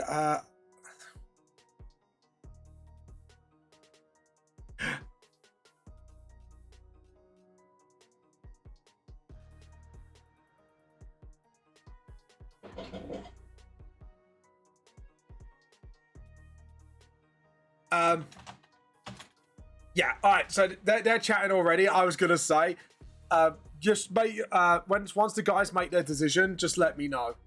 I'm guessing Storm's hiding in the chat somewhere. Just let me know when you make your choice up, and then I'll look up the messages and sort of update while we stream. I'm happy to just do art today, guys. I'm really apologize, guys. We might have to change it to just art today, depending on what's going on. So this is because obviously Blam's health is more important, obviously. But it's fine. On the bright side, more art. So huzzah, motherfuckers, as they say. Huzzah, huzzah. So yeah. So we could do more art if that's okay. So apologies, guys, for that. But yeah. But at the same time, you know, health. To be honest, I had a feeling Blam wasn't too well. I don't mind delaying it till he feels better. I'm happy to do it, Storm. It's just what you guys want to do. That's how I see it. Is depends on what you guys want to do. because obviously he like Blam wasn't feeling too great last night either, and I think you saw me. I was just like, look, health comes first. It's like, and I was all like, oh, you know what was going on with certain things as well. And I was just like, yeah. Yeah, I to be honest, Storm, I think delay is the best option, and I think like Jules is a bit knackered lately as well, from what I've seen on the chat. If you get what I mean, without revealing too much. But yeah, I think it'd be good for everyone to rest up today, and then I'll just carry on with art, and we could just we could all have a giggle, and everyone can carry on calling me Grandpa. How's that, guys? How would you like that? But yeah, so I was gonna say, yeah, if everyone, I think it'd be best for everyone to rest up today. So, like I say, if everyone wants to go forward with that sort of thing, I'm happy to do that. Yeah, someone's exactly saying the same thing. It's like the rushing and Blam's health. It's like, yeah, it'd be better because like I don't want to put too much pressure on people. You know what I mean? You know, and at the end of the day, it's like, yes, we're here to entertain, but we're here to obviously make sure our players are having a good time as well, and that's the most important thing. Which is funny when we're talking about D&D now in the chat. Everything from Season Vets and Noobs. Chick. Everyone starts bad at D&D. Like, no one's ever good in D&D. Like I started as DM and I nearly killed my whole party in the first game I ever played. Because I was trying to learn the rules, like, and then you kind of have to learn when to bend the rules and shit like that, you know. And I've learned some like DM etiquettes as well. Like, when I coach you, you'll find out what I mean. There are etiquettes in DMing that you got to make sure you know about before you actually DM. Like, you know, don't turn around and just, you know, basically like make sure like every player's decision. I wouldn't say like they all count because some of it might have just minor consequences, but just make sure their choices do feel important. But yeah, like I know there are times where DMs might have to, and I will use coding here for other DMs to know we have to pull our punches sometimes because otherwise it just impacts the enjoyment of the game. And sometimes just telling the story is better than like making fun, because at the end of the day, like it's nothing worse than when no one's having fun, and including the DM, you just sit there and just think, fucking hell, right, let's do it again, you know. It's this bit, it's so discouraging, but you'll be learning that as you go. Like there are a lot of different DM techniques that definitely being made aware of is a definitely good thing to do. But yeah. But I hope you guys will understand what I mean by pulling your punches. But like I say, so my best advice is like, this is what I do. So if people are new and you're playing at low level and it's like a low stakes game and you're just, by the way, I realized yesterday, I have a weird psychological thing where my confidence is a mirror of a person communicating with. I don't know how to describe it other than that when I'm talking in an awkward to an awkward person, I'm awkward. When I'm talking to a confident person, I'm confident. I don't know what to do with this information though.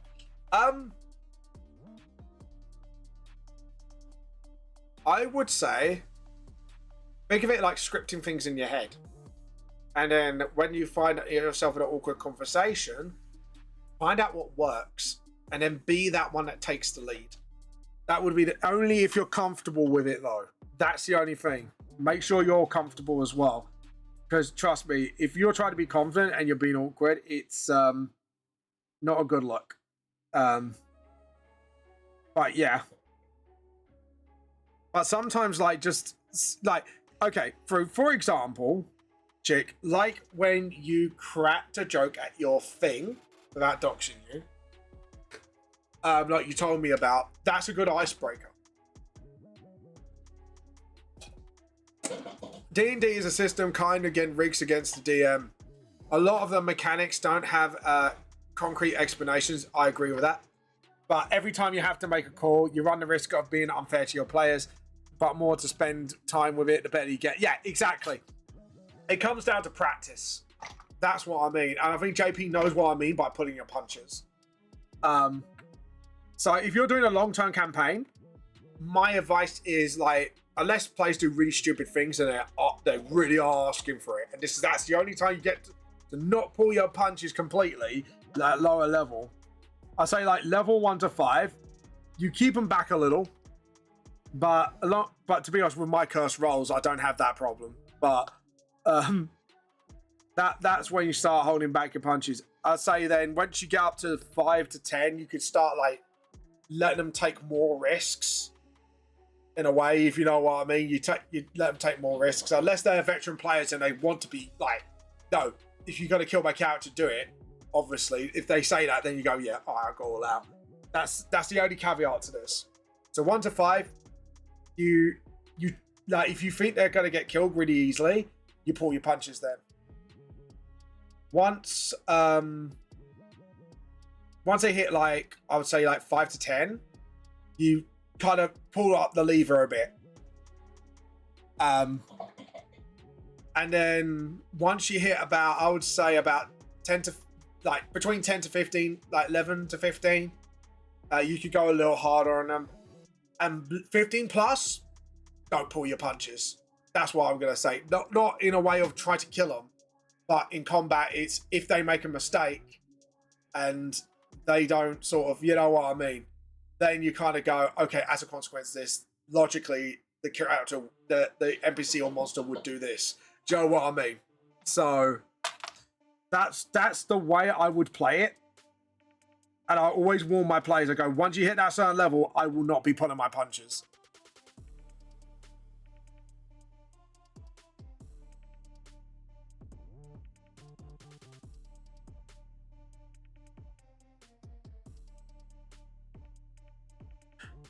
Poppy said, whoops, didn't get a notification. That's all right, Poppy. Sorry you didn't get a notification. I don't know why that happened. JP, I wish that someone told me when running someone run made by someone else. Yeah, 100%. If you're going to first time DM, unless you got experience before, 100% do a one-shot run. Like, if I was going to run Dagger Heart now, I would actually run a pre-made one-shot. Because I have to learn the mechanics because I'm learning from scratch. That's how I would do it. But yeah, that, JP, is a good tip. Always run one-shots made by others. So especially someone who's a bit more experienced at sort of like making like stories and stuff like that for one-shots. You'll be surprised like how much that experience would really help the game overall. And also running like one-shots or pre-made campaigns. I'll tell you what's a good one to the D&D to explore sort of like how to run things as a DM. Mine's a Faladam. It's a really good starter set. It teaches you the basics as player and DM. And you learn a lot of stuff and a lot of fuck-ups that you don't make in time. That's how I learned sort of like most of the no-nos of DMing when I played Faladam, because obviously I read closely. I tried to do it by the book and by the rules, and then you kind of sort of learn the mechanics, and it is a safe one to learn because there's only like 1 or 2 instances, unless you're really bad at like you're putting custom things in them, that you end up killing the players. Because I'm on the bus to the gym on the main parts. Gally is finally finished. Oh, nice. So we can see it in on Thursday's art show and tell. But I hope you have a good one on gym, by the way. Poppy, by the way.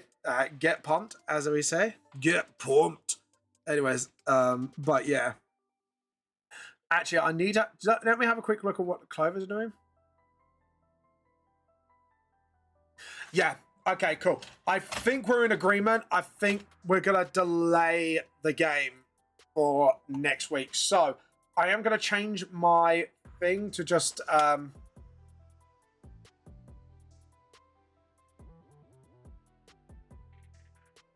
Yeah, hello, how you been? Just changing my title because one of the players has sadly just gotten a little too sick.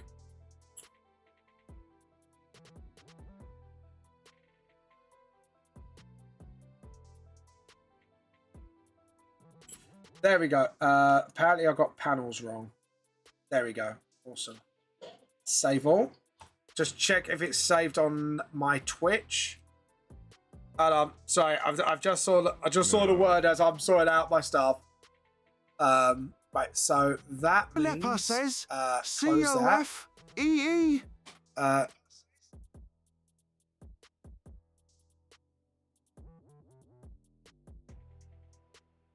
Why did I not mention the other F? I just realised that.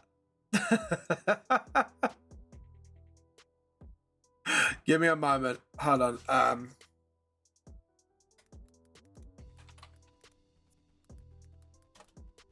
Right.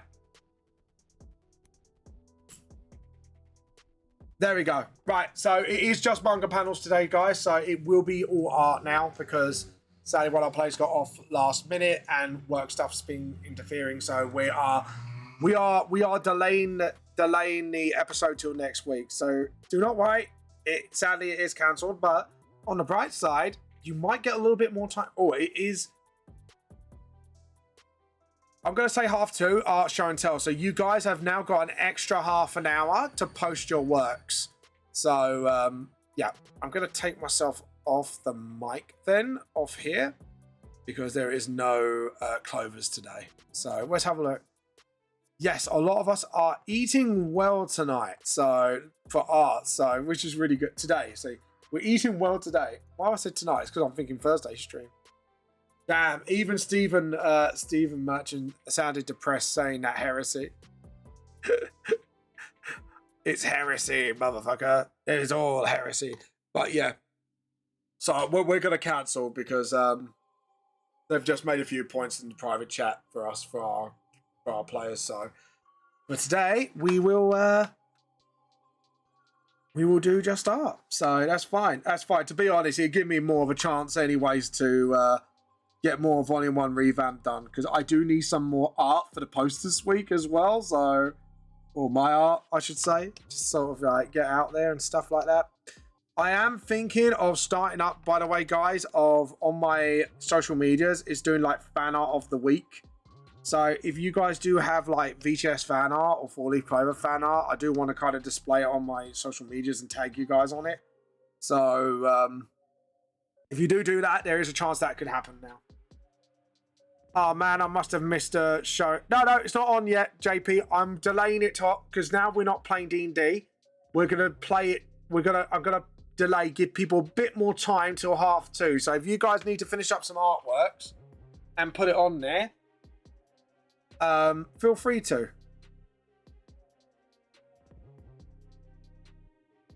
Can I reset to exemption for the heresy because sometimes I need coffee? No. Sorry. Bobby, do what you want. I like you asked for my permission to drink heresy. Even if you did, I can't do nothing about it anyways. Oh god, I can imagine what was it? Like Poppy be like that little gremlin out of Overlord, like Overlord, great tea Overlord. Yeah. Yeah, so yeah, we're giving more people time to submit art. Even if you're not guilty of heresy, you're still guilty of wasting my ammo. I love a bits in 40k. Oh my god. Basically, that's a commissar. Is that a commissar quote, by the way? I feel like that is a commissar quote. So yeah. So we're giving people a little bit more time for art show and tell now. So again, well, like I say, 2:30 we'll be doing art show and tell. So make sure, guys, you post your works before then, because we will be internally grateful if you do, and that'd be fantastic. But yeah, but like I say, it gives more time for the manga anyway. So because I do need to make sure. I've got to make sure bare minimally 8 chapters are done before like release of VTLS Volume 1 revamp. Not on in a magazine. It's like Bane from The Dark Knight Rises. You only You only have my permission to heresy. It doesn't matter who we are. What matters is the tea. You should have drunk the tea. Oh, God. But yeah, no barista heresy here, mother trucker. Anyways. They are teaching the in the same institute, commissioner and military police. You mean the Adeptus Abetes? Yes, right. Now I've read the word. My brain now clocked what you were talking about. Adeptus Abetes. Yeah, Abites or Betes, one of the two. I know you mentioned it one way or the other. I shall be arriving to gym at 2:30, so no galley this week. Oh, no galley, lady. No galley hon, and also mana scalamushka. I literally just made a whole Queen song about Galahorn. Oh no, that's bad. That's bad. Stop. I'll stop. I can't disgrace Queen like that. How does it work if the barista starts talking in chat? It will be it'll be this. Brothers, fetch me the kettle, the heavy kettle. Fetch me the kettle. That will be the that will be my one answer. It's kind of funny actually, because in the private D&D game with my lads, one of them is a barista, and I do make that joke. Because they all know I stream, so I do make that. It's like, get me the kettle, the heavy kettle. But yeah. Like I said, there's only one way to deal with heresy, and that is the heavy kettle. The very heavy kettle. Oh god.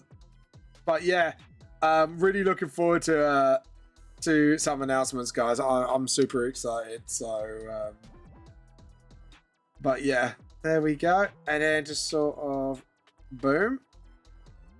And then just sort of, there we go, boom, boom, boom. And then just sort of get the brush there, and just sort of, that's it. And yes, before you think about it, Jasper's shoulder pads are inspired by Space Marine shoulder pads. You know, I've got to get my 40k influence in here somewhere in the BTS world. Raven made me fetch the bucket on Saturday. Oh, what did Raven do? Do I have to tell Raven off? Do I have to do like what we did on Thursday? I'd be like, if you all don't behave, I'll turn this stream around. Just be like the old man. I'll turn this goddamn stream around if you all don't behave yourself right now.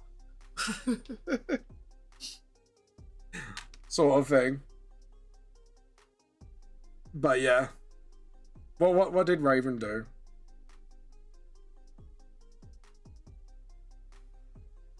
There we go. But yeah. Oh dear. She was cute. Oh god. Okay. Oh dear. Was it argue or was it like oh, that's cute, if you get what I mean? Pip's trying to be really cute actually recently. He's been very docile, bless him. Well, he's been a little shit. Okay, Grandpa Vamp. Okay, Grandpa. What am I, like 60 years old or something? I'm not fucking 60, man. I'm not that old. Jesus. Lay off with the Grandpa. Jesus. Like, I'm getting called old by everybody here today. I feel kind of cool now. I'm like, dudes, I am not that old, I assure you. Yes, I have experience in life, but I'm not that old. Well, don't think I'm that old. Am I? Or am I just in denial?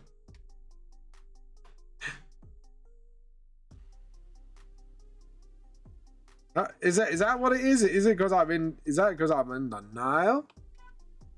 I'm in denial. I'm not old. No, I'm not old. Shut up. Shut up. I'm still like, I'm still, you know, at my prime. You know, I'm at my prime. I'm not old. I'm at my prime. And you all know it. You just want to make me feel old for some reason. Hey guys, streamer is old. Point to laugh at. Fuck you, JP.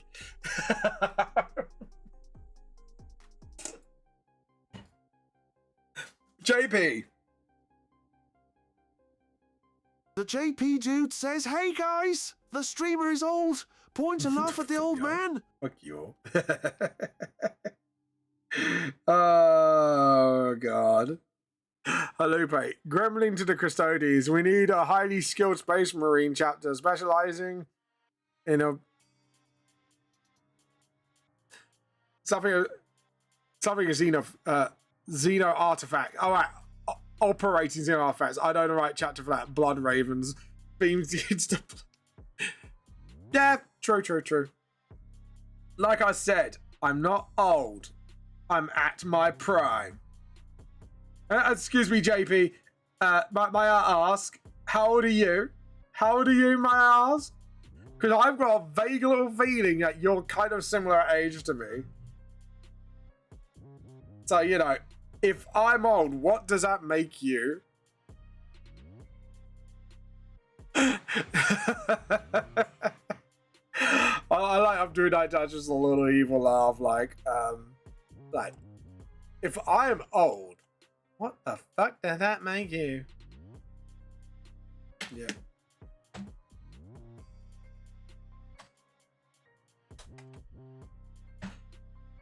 But yeah. Jesus Christ. I'm old. I might take like a little bit of a 5-minute break, just get some time. If you're pretty only, I'm crisp and youthful at level years up. Bullshit, JP. I'm sorry, but no, and triple. No. You're an old motherfucker and nobody likes you. Oh, I love that. I love that song. But I am not that old. And JP, I know you're not that. Try again, JP. This time with a little thing called honesty. You know.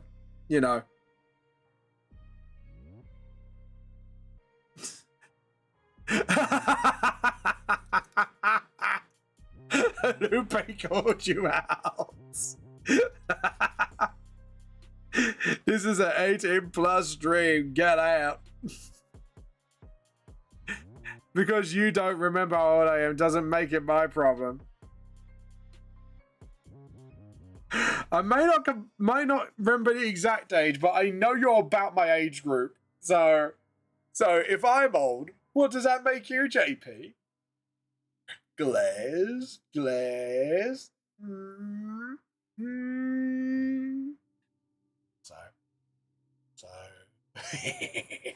Sorry. I have a right old giggle here. Yeah, so what we'll do is we'll do you can't drink your age away. Wait. Halupe, wait. Ayo. I think JP kind of realized, like, this is JP. You done goof. You done goof. You done goof. And you triple. You done goof. I'm gonna make a tree and bounce. Go walk to the gym. Yeah. Just have a good time in your gym. Obviously keep yourself healthy and fit like you're doing, and keep up the good work. You know, the gym life. The gym life.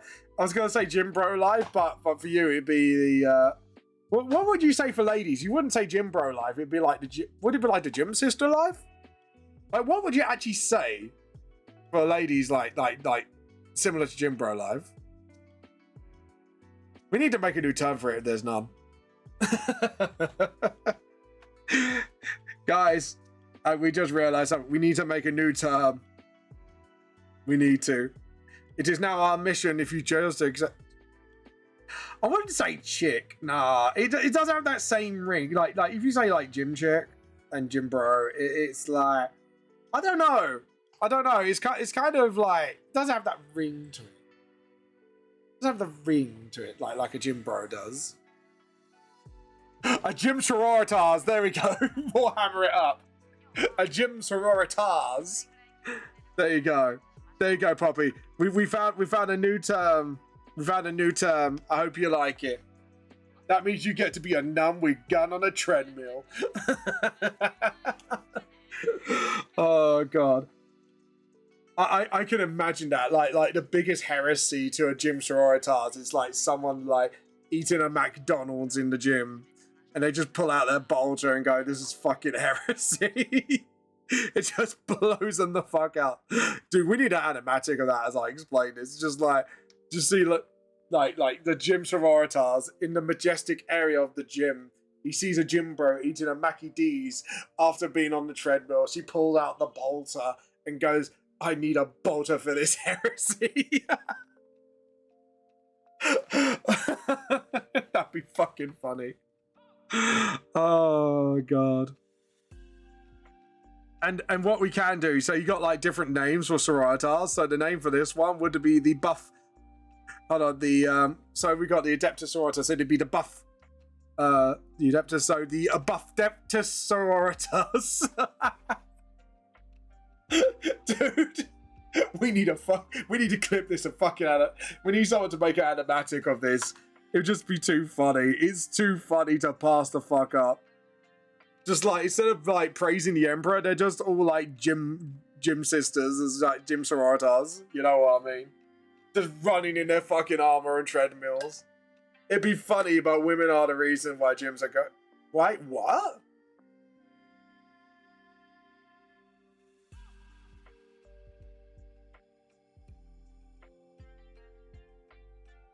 Hold on. Now I want to get to the butt of this. It's funny, but the women are the reason why gyms are going down. Why? No. I want to know. The sisters of testosterone. The moment it just feels, the moment that you have female streaming in the gym. Yeah, but do stream in the gym as well. So what is the difference? Because I've seen I've been to gyms, but I do stream in gyms as well. I want to know the difference. I actually want to know the difference on this. Because I'm trying to understand this from your point of view now.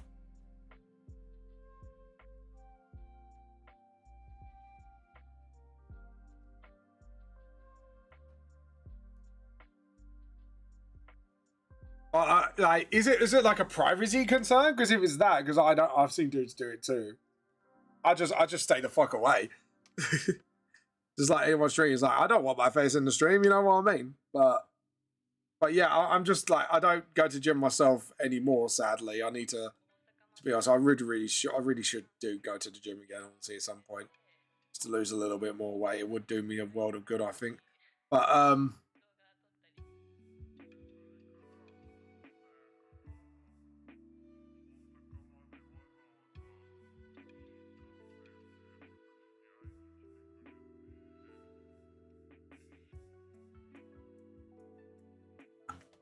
really?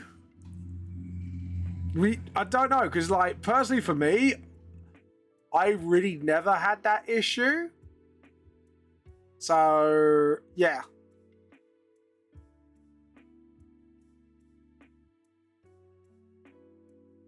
Like, we never had those issues in our gym, so maybe it's just a thing where you are, but like I've never seen that happen. I've seen people streaming. I've seen that live. Yeah, like, sorry, just I'm trying to get my head around that, and I'm like, wait, what?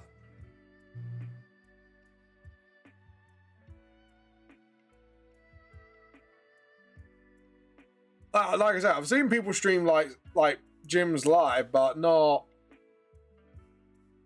I don't know. Like, maybe I'm just like ignorant, like, of it, but Personally, I've never seen that happen. Then again, the last time I went to the gym was like a couple of years ago, so this could be a reasonable.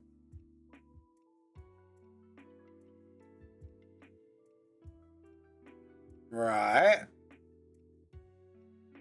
Okay, I'm surprised. Like, if this was a thing, I'm surprised there's no more news outlets about this, because you would have thought. I would have thought this is kind of like newsworthy shit, because that's technically like it depends what they do and how they do this. Because if you are a professional victim, you are trying to get like compensation by default, which would that not be a crime in itself? Because you're kind of like, you know, putting false accusations and that. I think this is the problem, because with us, we have a law here. If you make a false accusation and you know you are, you could actually go to prison for that in our end. Like, that's actually a law here. Like, so maybe it's the reason why we don't see it is you got to be careful who you accuse, because if it has been proven you're trying to do this to get arrests and shit like that, and it's not true, and it shows it's not true, like that, you could go to prison for some time for that. I know this for a fact, because I know a friend of mine who had a friend who had that's happened to him. They falsely accused somebody. They found out they were trying to get him in prison for no other good reason, and the evidence was false, and that was it. They went to prison straight off the bat. There was no ifs or buts or maybes.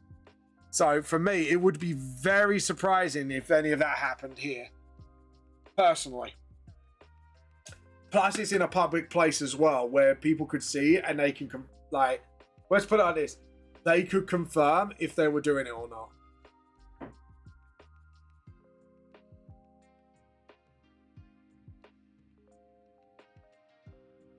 Yeah. Yeah, I get your point. Yeah. But I'm not being funny, and this is me, right, before we end this conversation, because I don't want to get too deep into it, because I'm going to burn out otherwise, but in my honest opinion, people who are worth having around you,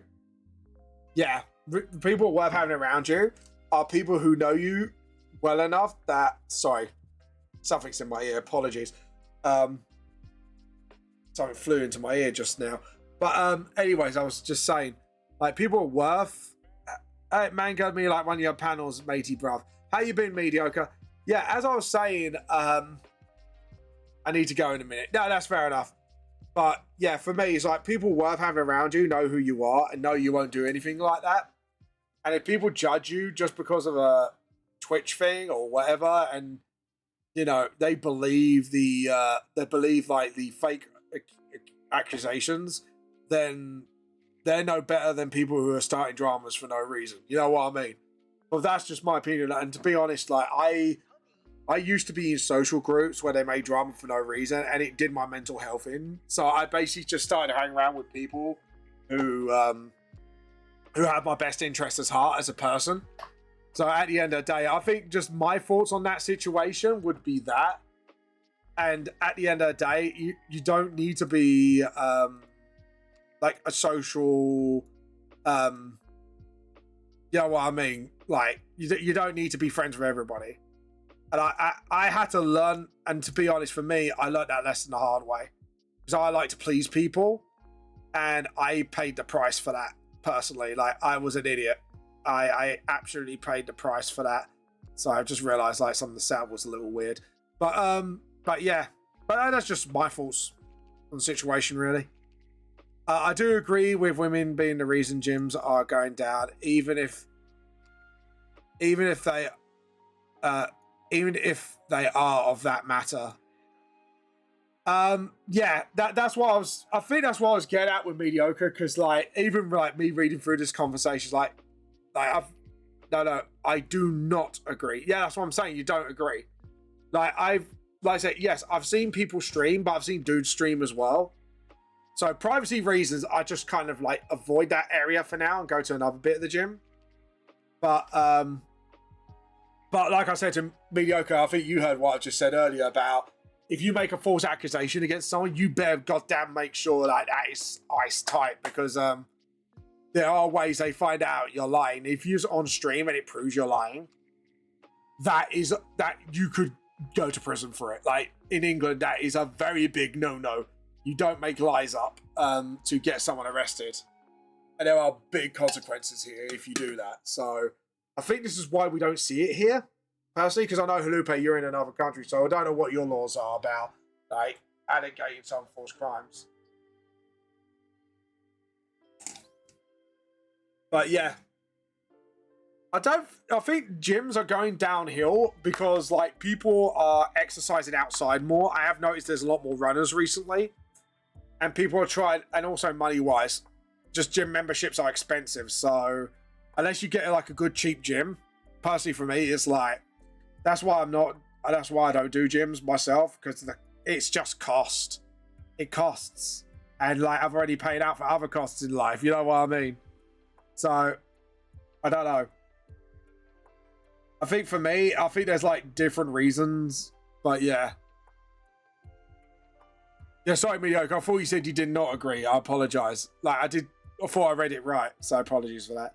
But yeah, anyways, let's move on to a bit more better subjects anyways.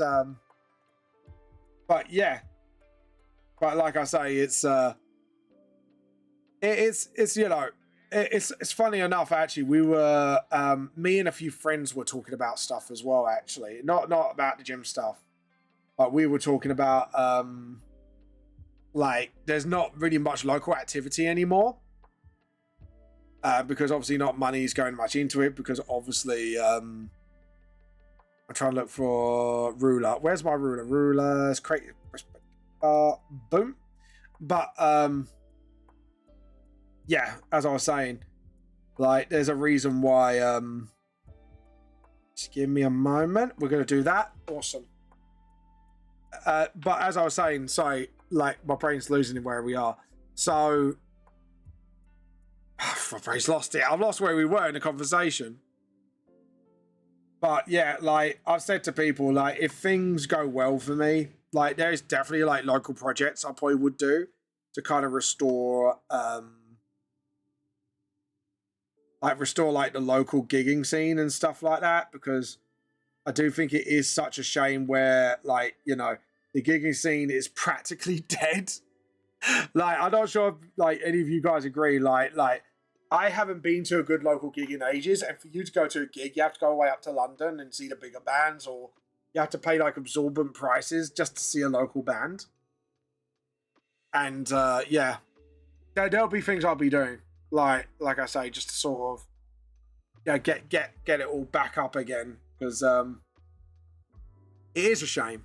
And, you know what I mean, I do want to make sure that, no, sorry, I'm just trying to see. I think I'm pretty fine with the rest of the backgrounds. It's just that one. I think I'm happy with that. Okay, cool. So we can put that ruler there. But yeah, I kind of want to put, like, the local scene back, because also support, like, areas that do local things for local people. Like my local store that I D&D for, because they do a lot of different stuff. It's not just D&D. They do, like, a lot of, like, sewing stuff as well and stuff like that. Stuff they could give back to the community. Oh, guys, it is 2 minutes to art show and tell. Make sure you get your butts on there and get your artworks on there before I do the art show and tell. I do need an example of what I do for the shadows. Not shadows, fog. Like Jasper's fog magic. La la la la la la la la. But yeah. At the end of the day, there we go. That's what I was looking at. So we need to sort of do that. And then just sort of, what I want to do is kind of make it like that, and just sort of, there we go. Tyranno escape. Oh no, I wanted Tyranno. Oh no. Oh no. Guys, you have got 2 minutes of art show and tell, and then I'm going to take a little, like, 5-minute-ish break just to sort of get some tea in me and make a cup of tea and stuff like that, and then we're going to carry on the stream. I'm just trying to see, like, how this works. Oh yeah, kind of guffed it. Okay, cool. Okay, yeah, because I kind of did that. It kind of looks a bit more watery than foggy, and I kind of want to get like an artistic Did I put this all on one layer like an idiot? Yes, I did. Like an idiot. There we go. Right, we can get rid of all this. That's fine. At least I know now. There we go. Right, first off, make a new layer. Layer, new raster layer. There we go. And just sort of like that, and just sort of, that's it, perfect. And then do that there, and just do like a wave there. Awesome. Right, I'm happy with that. But guys, tell me, like mediocre, what have you been up to, by the way, after that really serious chat? Because even my brain was like, that's like some deep shit right there. And I was like, whoa. But that's, like I say, that's just my thoughts on the situation. You know what I mean? I'm kind of like a kind of guy just like, yeah, you know what, like, I don't necessarily agree, but then again, like, where we are, we do have consequences for that kind of crap. So, but yeah. It's just that was a little bit out of nowhere. I'm not gonna lie. There we go, and then just sort of.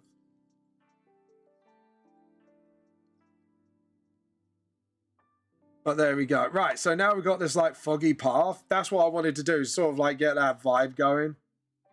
Sort of, yeah, like that, and then just sort of. That's it. And then let's have a look. And remember, just sort of like add like a U thing every now and again, because it is kind of like cloudy. I think that's what I forget to do sometimes. It's just forget like, just make it like cloudy vibes. And then just sort of, that's it. And then, there we go. And then maybe just do that, and then just sort of, and then just sort of, that's it. Maybe just do like a little bit of this, and that every now and again. What do you think, guys? Just like sketching it out. Does it look like? And obviously we can have fire here. That's fine. That's very easy to do. So yeah, and then I think we've got like the background sort of ready to go. Right, art show and tell, guys. We are a couple minutes late, so let's get started. Apologies, I was kind of focusing on the background there.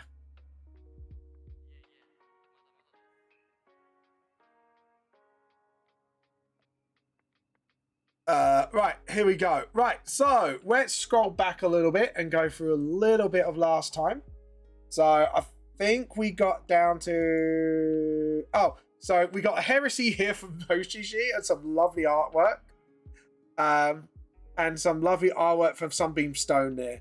And we had some lovely sketches. So today's artwork, we have a rare appearance from Ocean Wavy with... His voluptuous characters have made a comeback, and I believe this is a WIP, so thank you for that.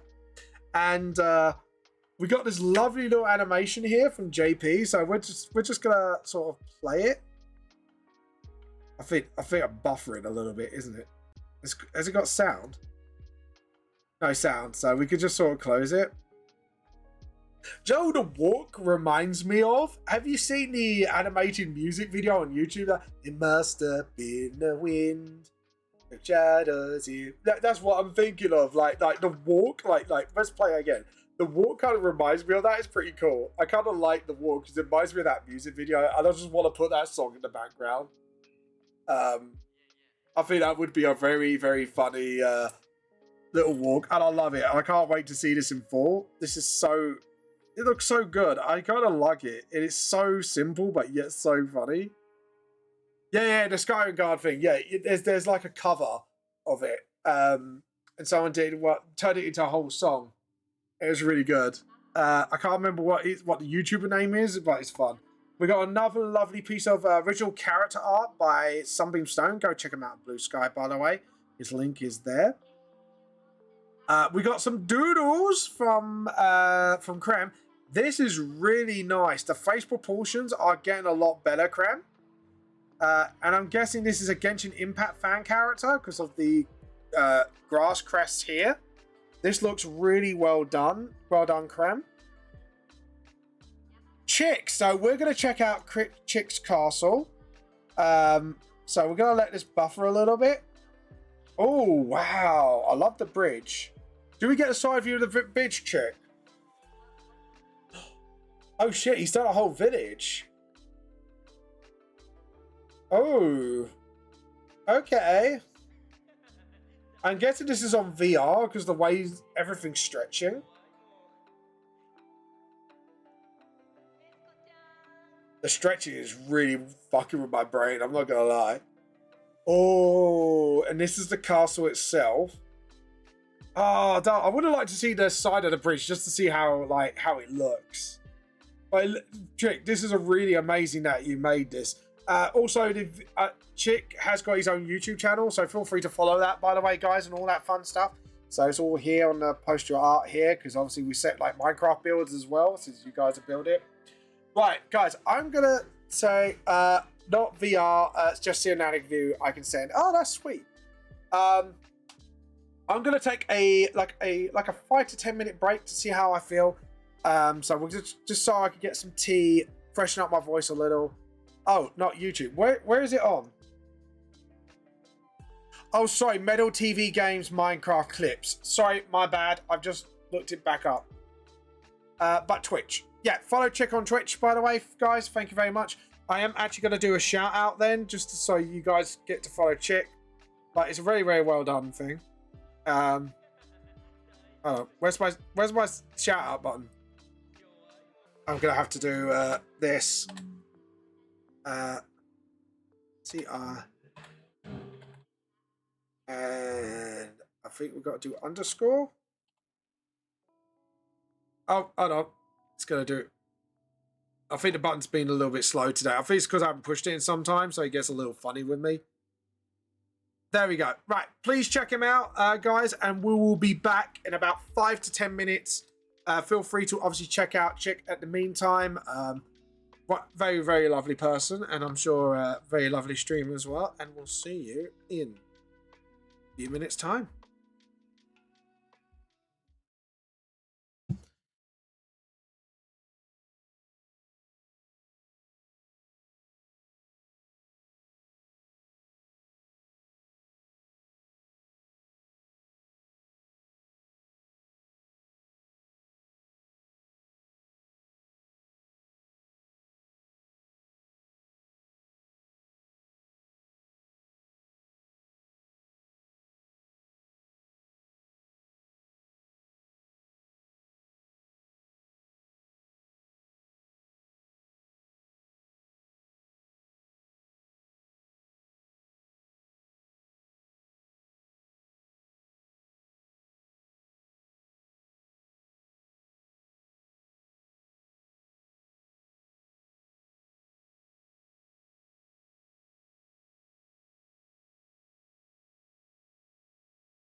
Hi guys, welcome back. Sorry for the little wait. I'll be back with you in 3, 2, 1, and we are back.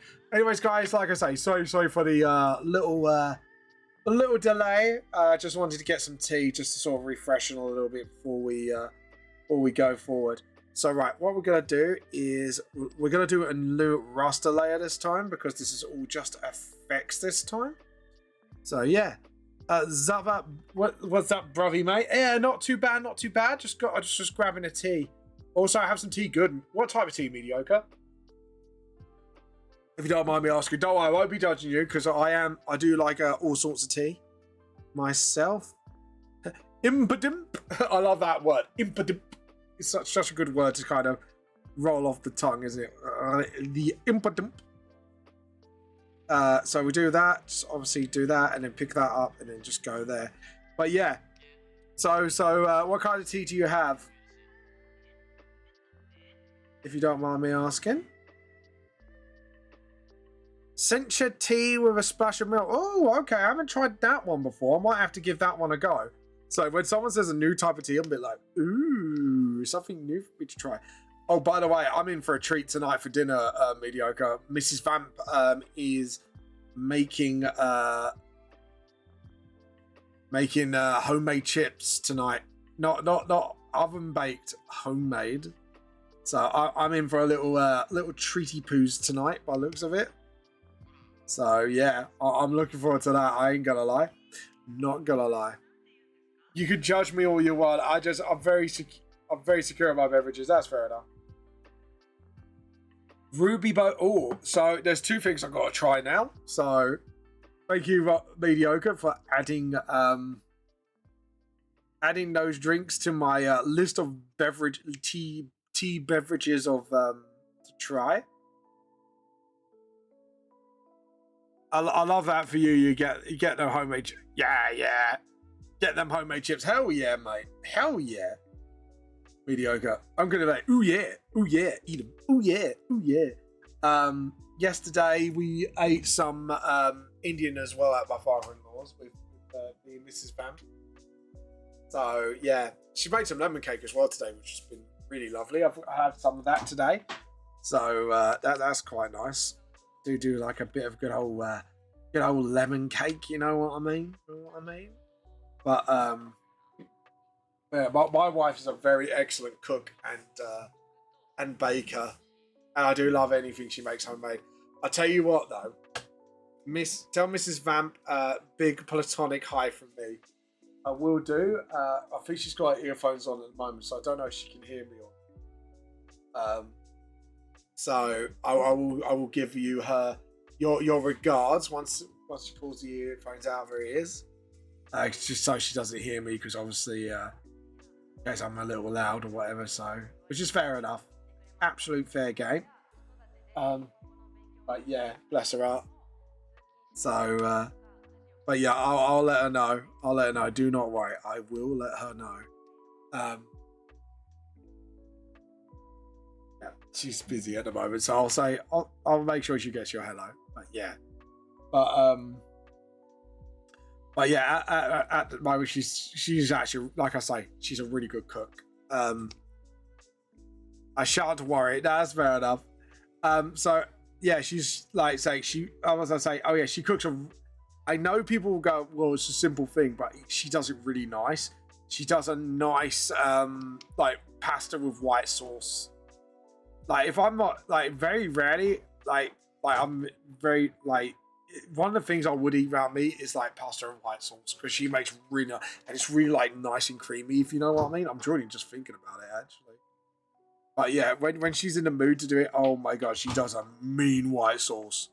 I'll tell you that right now, lads. She does a really ladettes. She does a really mean one of them, and it's just it's so nice. It's like chef's kiss. Ain't gonna lie. One of the best cooks, I'll tell you that, in my life. And that's saying something. My mum was a good cook as well, so yeah, so it's that's a high compliment coming from me.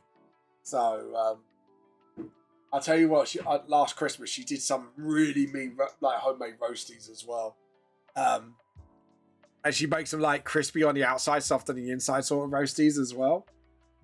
And it's like, oh, makes me draw even thinking about it. So, but yeah, like 100% best cook, one of the best cooks. I'm not gonna lie, ain't gonna lie. She's very good at what she does. I'm not gonna lie, 100%. I don't think why the is it in the light at the bottom? Have I got it wrong? Where are my scribbles? Why is my scribble? Oh, there you go. That's why my scribbles were showing. Ask her to make something for our D&D session. I can verify it. You cheekily ask my wife. I tell you what, she'll throw you the rolling pin from the other side of the fucking room. I can imagine that. It just goes flying and just smack, mate. No. Like, so you never know. Like, but if you ask, she'll be like, "What, you cheeky git?" Like, I tried asking her for things, and it's like, she's like, "No, you cheeky." Like she'll when she's in the mood to bake, she will, and if she's in the mood to share, that's the other challenge is getting her in the mood to share because my wife does not share. It's like, what's it she said to me? It's like, there's one food she loves the most. That's it, Cadbury's chocolate. If she that's love. Like if you get her to share things with you, food wise, especially chocolate, that means she likes you. So, or she likes you enough to give you her chocolate. Like even I get that privilege rarely at times, and it's like when I do, I feel honoured.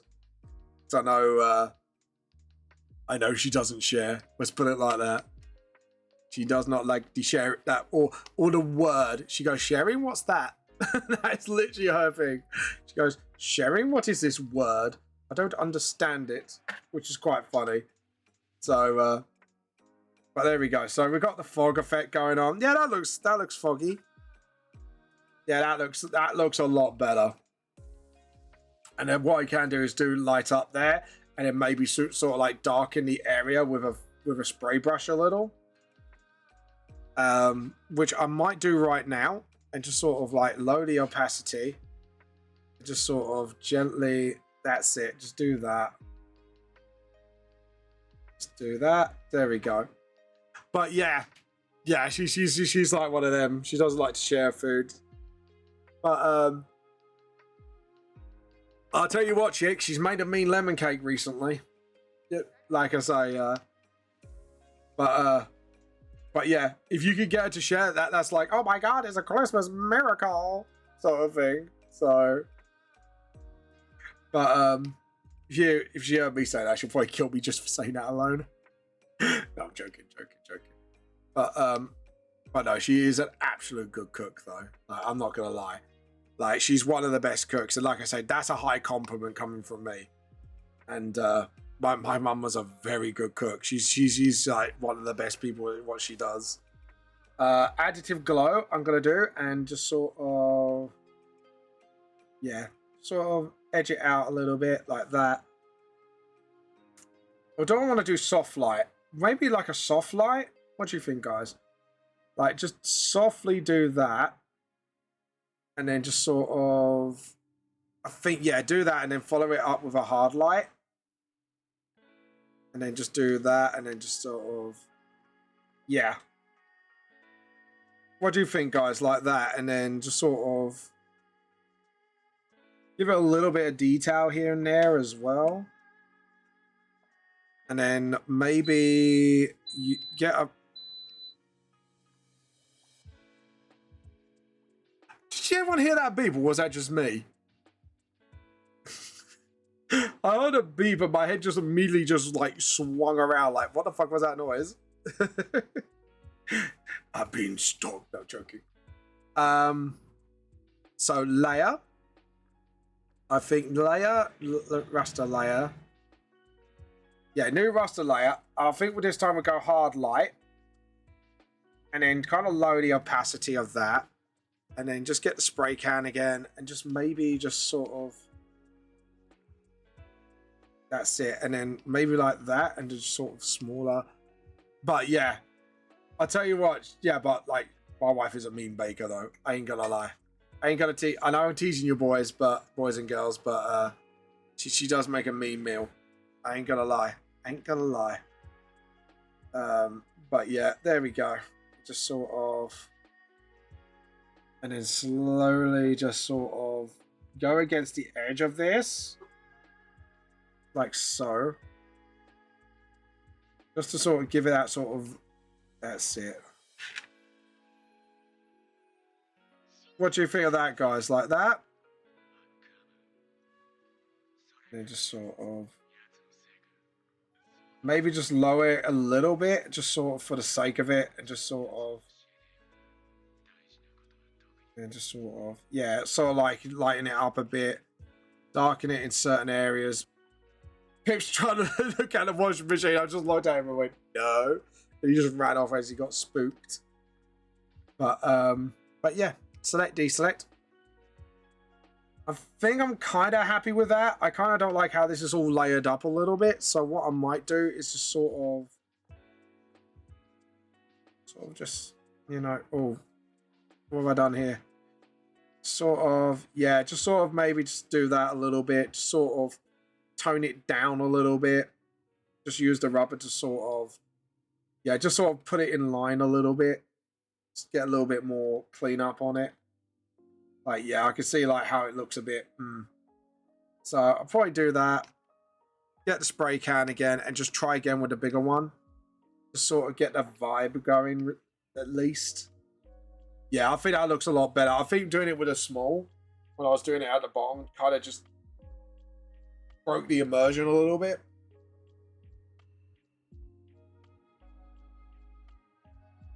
And then, yeah. Cool. Because this is like magic, so like magic stuff should be a bit more like effective, you know what I mean? Like a bit more artistry, you know, like sort of like a Demon Slayer sort of vibing stuff I'm doing. But because this is more realistic fire, then we're going to do a whole new layer at the bottom. So layer.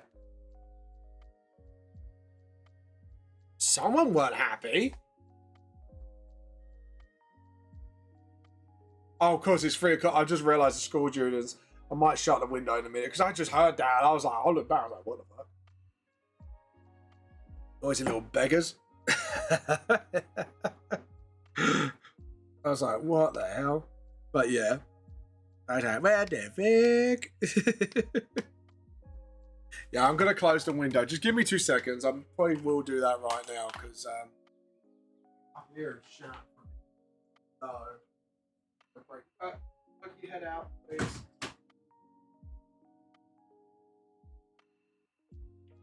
Yeah, I'm being quite loud, so I'm shutting the window. Like, there's a whole group of lads outside the shop. I tell you what, it's really weird, right? Because me and Mrs. Vam live in a bunch of flats, and we bought our area, so we're not renting. We bought it, so we're just paying off the, you know, the old mortgage and all that. And we kind of live like, I wouldn't say in the middle of nowhere, but it's like on the main road, but it's like there's not really much there apart from like a corner shop and a cafe down below. And I don't know, lately like kids think it's popular to like just hang around in that area, and I'm a bit like there's like a city center like literally like 10 minutes away, and I'm really surprised like they're just hanging around there, because me and my wife were talking about this, actually, Mrs. Van, and we were like they're just booming their voices. It's just fucking hell, man. It's like, calm it, you know what I mean? Calm it, Kermit. It is a little weird, I'm not gonna lie. Like I don't know what you guys think. Is it cool now to hang around not in the city center, but at like little corner shops near town centers? Guys, like, maybe I'm wrong. Let me know what you think, chat. Like, is Vamp just being an old man? Sorry, just pushed the wrong button. Is Vamp being an old man, or is there like something I'm not getting? But yeah, I am starting to feel like that. Like, it's like, I'm like looking at myself going, Am I just being an old dude, or is there like something I'm actually missing? Like, but yeah, I don't know. Maybe it's a new trend. I don't know. Maybe I am being old. Maybe it's more trendy to be in to be near like corner shops or quiet areas. But yeah, I don't know. Like I say, I do wonder myself sometimes, like, am I missing a trick? But yeah. Okay, so we've done that. So what I want to do is kind of... Oh, I forgot to do the important bit. I forgot to... Chick, what do you think? Am I just being weird? Or was there like more to my thinking process than I think so? You know what I mean? I'm actually generally asking because for my own brain cells, I was being like, am I overthinking this? Or is there like some weird doopy doopy shit going on here? Right, there we go. So we got that because I should have done that first because I'm being a bit of a div because fire ash stuff. But yeah. But there we go. Right, so now we can do the flames again. This time, I can't be bothered to walk to an area with more stuff. Oh.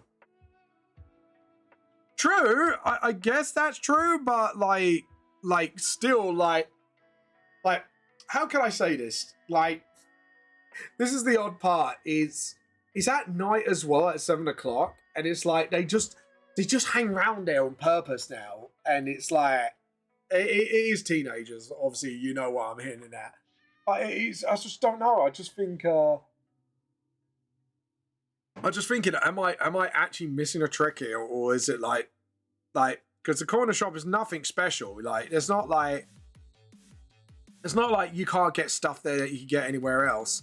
Like, more so, you can get more stuff down where like near where we live, and even we're looking at like. Yeah, me and my wife have just discussed this a few times, and even it's like there is something either we're definitely not getting, or it's just like we're just like thinking in a different way than most people are. But yeah, it is a little odd. Like, I'm not gonna lie, like even we're finding it a little strange, a little weird that. Okay, so I think we're good on the flames now, I think. But you never know. Anyways, Chick, like you said you feel like you're a bad player. Actually, let's get back to this conversation now. Where do you feel like you're going wrong as a player? Just out of curiosity. Just pure, like, this is pure curiosity on my half. Just see like where you feel like you've gone wrong. Because there might be stuff I could be offering your advice on. Because, like, if you need advice as a player, I'm happy to kind of give it to you right now. Like, if you really need this advice.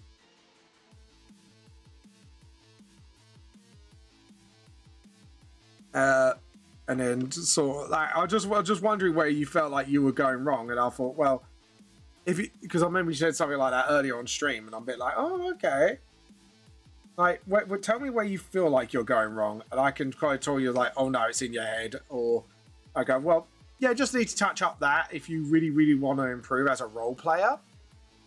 It depends, like, what your play style is trying to angle for, and I can try and sort of help you in that respect, if you know what I mean, to improve in that area.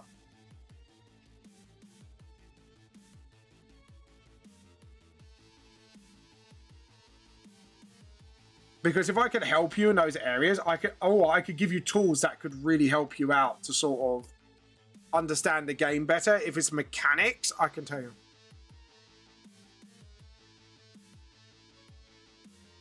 Okay, so if you're struggling on that, where specifically do you feel like you struggle?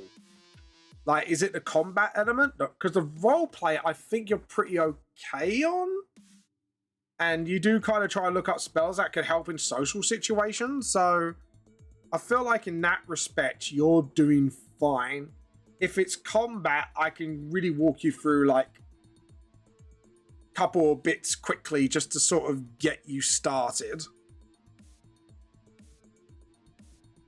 If you catch my drift.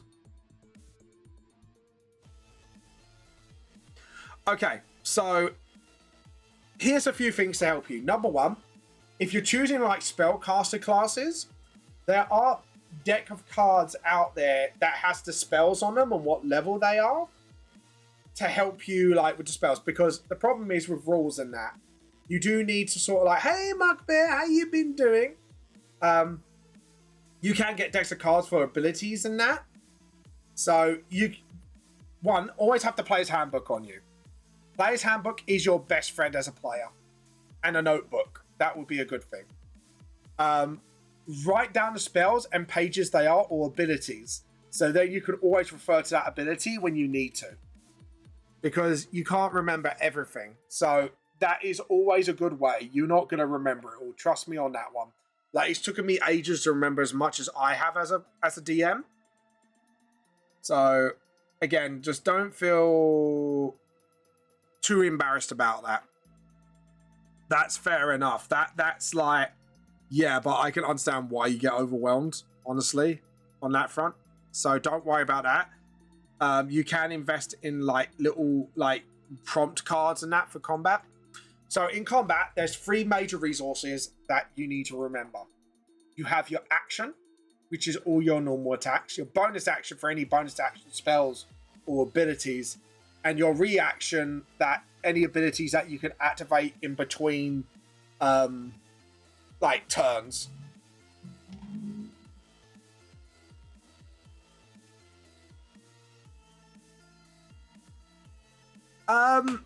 Yeah, I'll tell you what, there is an app for that. It's called Roll20.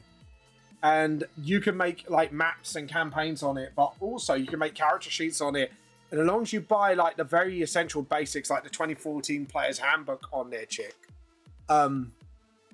you can literally, I am not joking you, create your character, put the spells in it, and then you can refer to it at any time. So there is already like apps for that. So D&D Beyond's all right, but they haven't got a lot of third-party stuff on there. You're perfectly pickle red idea. How you been, Mutt Bear? But yeah, if you want stuff like that, I can refer to you to Roll20.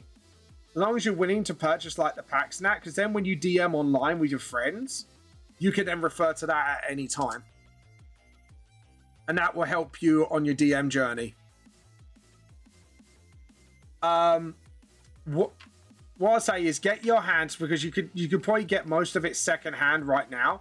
It's the 2014 Player's Handbook. Get it secondhand for cheap, because people probably haven't moved on to the new 5e, but I'm not.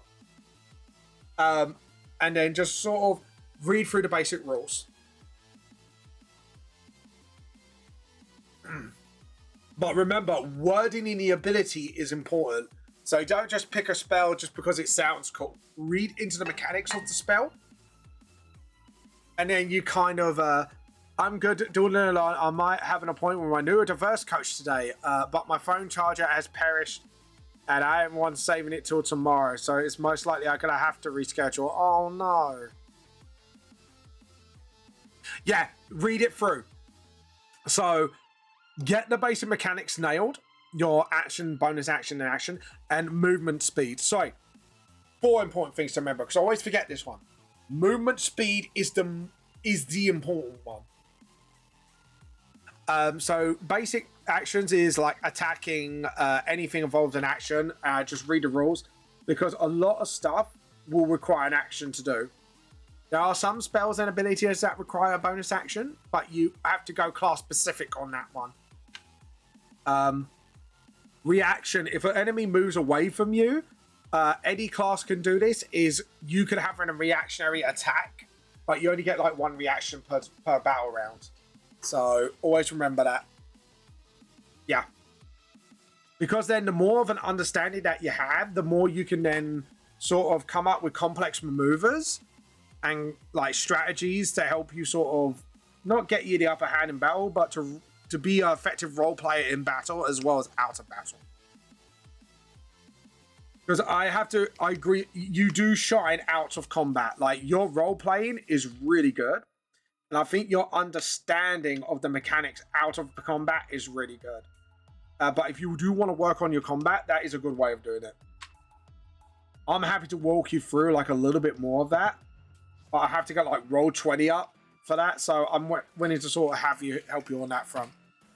But yeah, I would say, Chick, read through the player's handbook, get the basic rules down, including the combat stuff, because that's easy enough to do. That's easy enough to remember, because that's literally the essential basics as a DM that you need to learn. Then move on to your Pacific race and class, and get them nailed. And what I'll do is, if you're playing spellcasters or action stuff, there is D&D resources out there. Hold on, let me see if I can look up straight away on Amazon a kit that you can get that oh dear, I'm gonna close roll 20 because I think that's freezing my stream a little bit, so get roll 20 down. Where's that? Oh dear, yeah, my computer's froze. Hold on, apologies. Yeah, my music's gone down because the internet's getting a little funky. What's going on? Okay. I'm starting to read it on the way to university tomorrow. Yeah, start reading it. Just like I say, you don't need to remember every little single thing, just the central basics. Central basic combat, central basic roleplay, and stuff like that. There we go. I'm going to close that as well because we don't need that anymore. Because we're not doing that. So, right, I'm going to look up something for you very quickly. Because now we've got like a lot of that gone. I'm going to go on Amazon quickly and see if we can look up a good deal for you. Just to see if there's any resources to help you in combat. What class you playing as next campaign, by the way? Is it a spellcaster? Because if it is, here we go. Prompt cards D&D. It'll correct me. So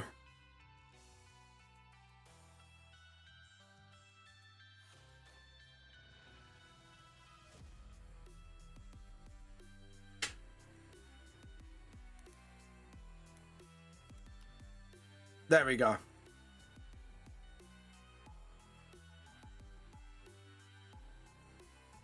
Deck of mystical items, no. Hold on.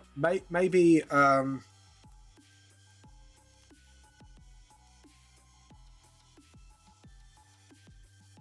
so there we go. So you can get things like spell book cards, which is Dungeons and Wizards of the Coast, but I know there's some third-party ones out there you might be able to get for cheaper. So if I click this link, this is just for a Ranger for starters. I've got all the classes just to help me sort of keep track of what I'm doing. Temperance Cleric. Oh, I'll get the Cleric one right now. Hold on. Just give me one moment. So yeah, copy that. Look, there are third-party ones out there, so have a look out for them. But you can get stuff like that to help you like look up your spells. And what you do is create a deck of your cards, that spells you're going to use in the campaign, and then you can read them as you go, so you don't have to open your book up. So that's a resource that you can get yourself. But there are third-party ones that you get for cheaper or look nicer and stuff like that, depending on what your spending limit is on stuff like that. But yeah, I hope it helps. But yeah, but you could do things like that that could really help you. What have you been up to, Mutt Bear, by the way? Sorry. Sorry, we're all chatty D&D stuff here and now. I feel like I left out poor Mutt Bear. I'm sorry, baby. Why do I call Mutt Bear, baby? Yeah, sorry, baby. But yeah, so that's like a resource that can help you. Literally, amount of several repeated lists that you most likely found somewhere else in the mess of my bedroom. When I've attempted to use lists, the amount of timers that go completely forgotten in my brain and phone insane. I tried so many times, but they just don't work. Oh no, my bear. I'm sorry to hear that. But yeah, I hope that does help you, by the way, Chick. I know there's like expansion ones and stuff like that, so, and homebrew ones.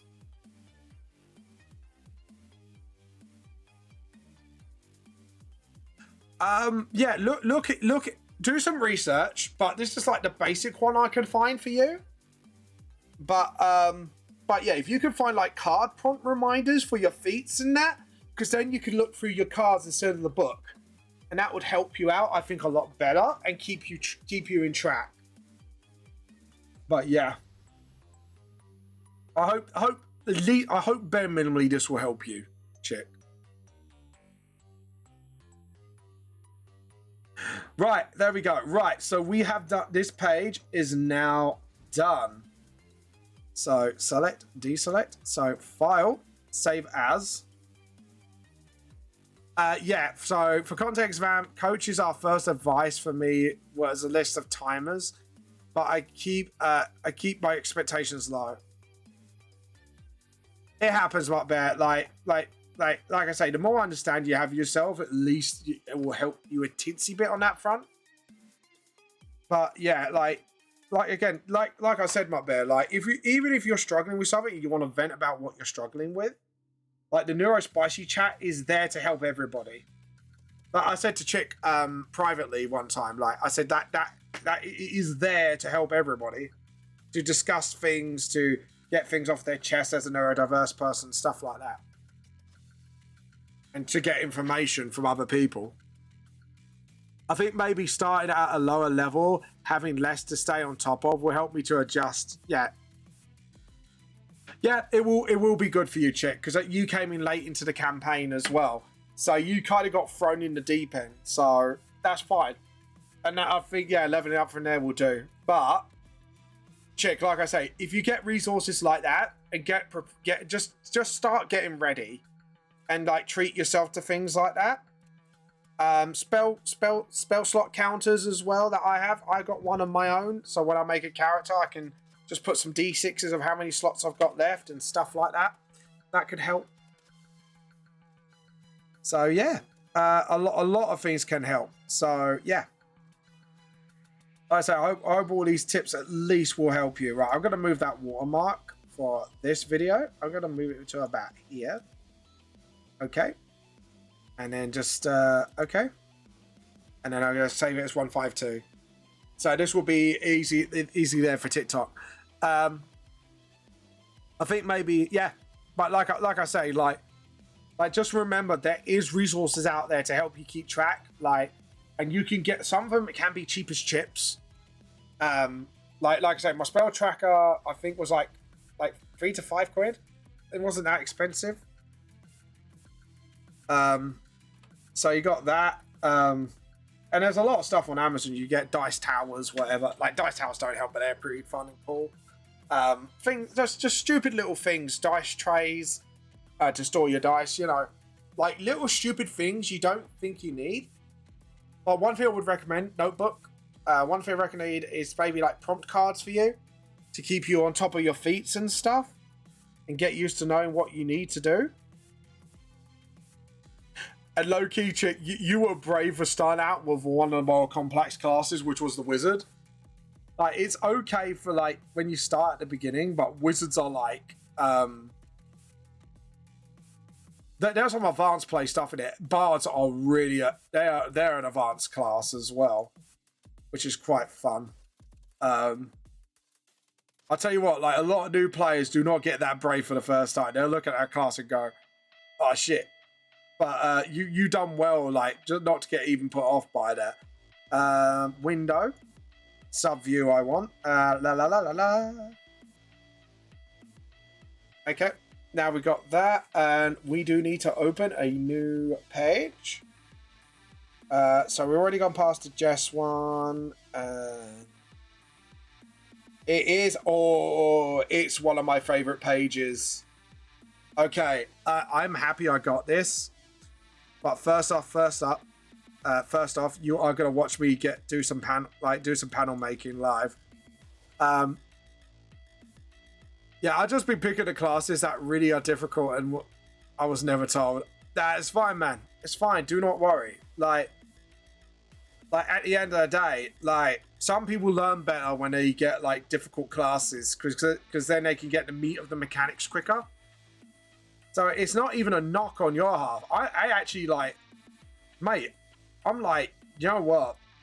Well done to you. You know what I mean? Like my first class was barbarian, but then again, I like to, even though I can technically play like other classes mostly that I have some experience in, like I could play bards. I could definitely play bards. I can play like certain other things as well. Like I could do clerics, pretty alright. But you know, yeah, it's kudos to you, man. Like some people just don't have the balls to like to go for those classes. Like if you're gonna go for a spellcaster, I highly recommend just going like starting off with paladin, because then you at least got some meaty combat, or ranger, even though they're like the weakest class, but still they're very fun to roleplay with if you know what you're doing and what kind of ranger you want to play. But yeah, but yeah, that's my advice if my advice is worth anything. But yeah, but like playing a cleric, like go for it. Like clerics aren't that complex, but they have a shit ton of features afterwards. But they do start off simple, which is, it can be a good optional class for starters. It wasn't bravery, it was lack of brains. However, I say the two are linked. Yeah. But like I say, there are tools out there to help you learn the mechanics better and stuff. There is like advice videos out there as well. Like I say, Guinea D's a good one. D&D Shorts is a good channel to watch. You can learn a lot, and I mean, you learn a lot out of it. Right, so now what we're gonna do, layer, new raster layer. I am gonna turn on my time lapse because I always keep forgetting that, and I know Mutt Bear will bollock me if I forget, because Mutt Bear's good like that. He makes sure I'm a good boy. I'm the goodest of boys, and make sure I do get that done. Right, so first off, we need to get like the handle of the blade, and then just sort of, right, so one thing I did notice the mistake, because the sword is in the other hand, the sword's not turned the right way. So I need to make sure when I do this page again, I want to, do you know what, this time, I want to angle that fucking blade. Let's go. I feel I'm going to do this like a little bit in a new way.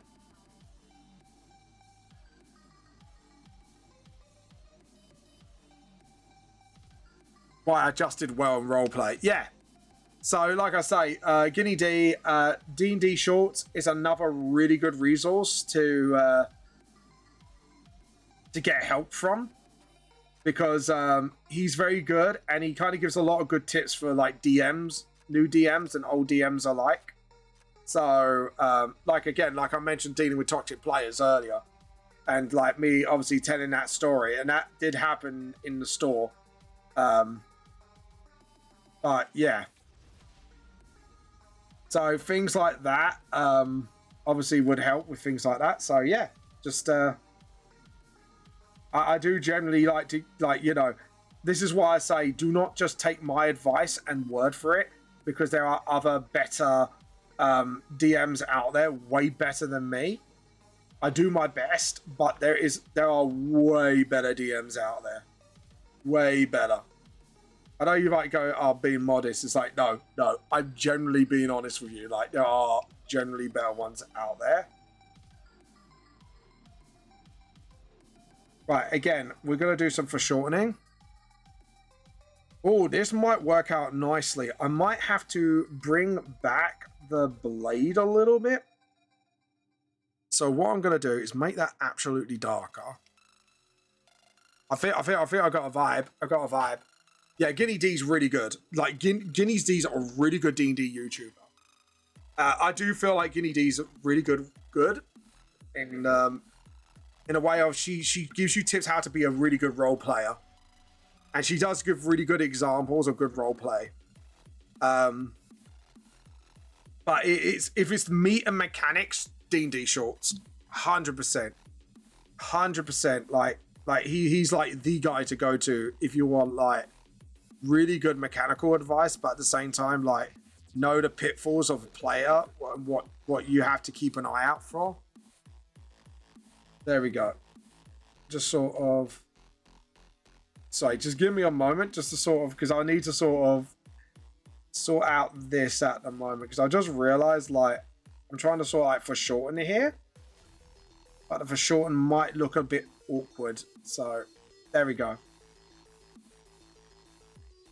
Yeah, I just want to make sure the foreshortening actually looks foreshortened, and I don't think that looks foreshortened. I think that blade looks chunky, and I don't like that. So what I might have to do is start from here, and then, yeah. Now that looks foreshortened. I think I just needed to make the base of the blade. You're right, Pip. Sorry, someone's just jumped up and down. I can hear that from here. Normally I'd open a window and go, "Oh, excuse me, people live under you." And normally that kind of stops. But yeah. But yeah, that will be the that will be. I'll tell you what, chick. Remind me after stream, and I'll be more than happy to swing you some channels that I use to sort of like, even for DMing alone, like I use these videos as sort of like tips and tricks. But yeah. So there we go, and just sort of. There we go. I think... No, I don't like the way that line looks. So I'm going to keep... Here, can you... Yeah, he just came out under the PC because someone was jumping above the flat above us, and sometimes that scares the crap out of my poor cats, sadly. But I think I should have done it... Yeah, I should have done it this way, actually.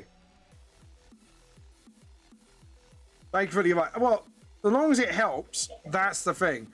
If it doesn't help, I apologize, but I try to help as best as possible, because at the end of the day, it is your D&D journey. And what you got to remember is, like, I can give you all the advice in the world, but it's you that has to follow through with it. Do you know what I mean? Like, you're the one that has to make the decision what's best for you as a player. So just keep that in mind in your D&D journey, and you'll do fine. Because sometimes what could help me may not help you. And that's something to keep in mind as well. Thank you, Kofi. But if you do wish to support me, guys, and keep me going, you can either sub to my Twitch channel, or funds is enough. You can donate through Kofi. Either way, I'd be really grateful. You'll keep me going. If you just want to watch and chill, that is absolutely fine. Also, I will not hold you to gunpoint. As much as I'm tempted to. No, I'm joking. I'm joking, guys. Don't tune off. I'm joking, I swear. But yeah, no. But it will keep me going, and like the more help I get, the more grateful I'll be. So yeah. There we go. And then just sort of, there we go. And just sort of do a curve thing here. So now, that for shorten is there. So now what I've got to do is sort of... There we go. Hold on. Now I've got to sort of make sure like the handle's done right. So sometimes I have to use like line tools just to sort of get my head around like certain design looks. I can't do it like that. I have to sketch that one down. This one I have to get right, like absolutely dead on right the first time. Because I've got to make sure, one, that blade is in the middle. So, like, the center of the hilt would be here. So that means it's got to be all the way around equal. But, yeah. Oh, Buckbear, how you been? Snoopy Eat. Oh, my God. He's using emote for text to speech. This is good. Thank you. I will have a drink. Thank you very much. I will keep the hydrate going. Thank you very much, my bear, for taking care of me. But yeah. But like I say, it's your D&D journey at the end of the day. Who am I to tell you what to do? Who the hell do I think I am? Well, I'm Vamp. That's who I am. But yeah. There we go. And then just sort of get the sword there. And then just sort of, yeah, do it like that. And then just make sure I understand. Just like, ooh, Doom vibe music. Yeah. Let's go. Sorry.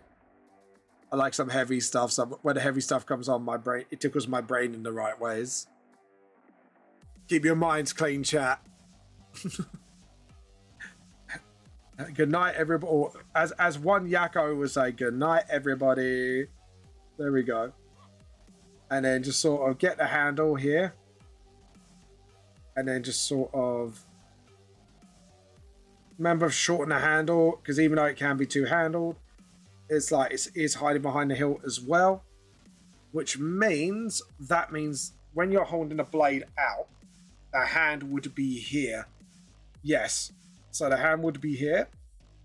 And then like the thumb would be like there.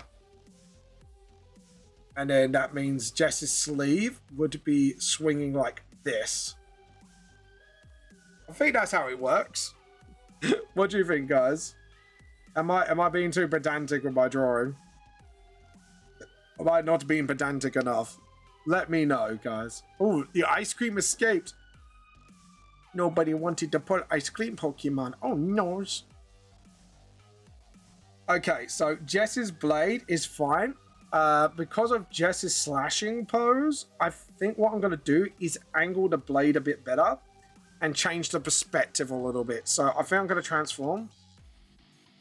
And I'm going to rotate that blade about here. So our hand sort of props up in the shot. Okay, and then edit, transform, and I'm going to go perspective. So what I'm going to do is sort of that, and then make that a little bit smaller, because I want that perspective to really pop.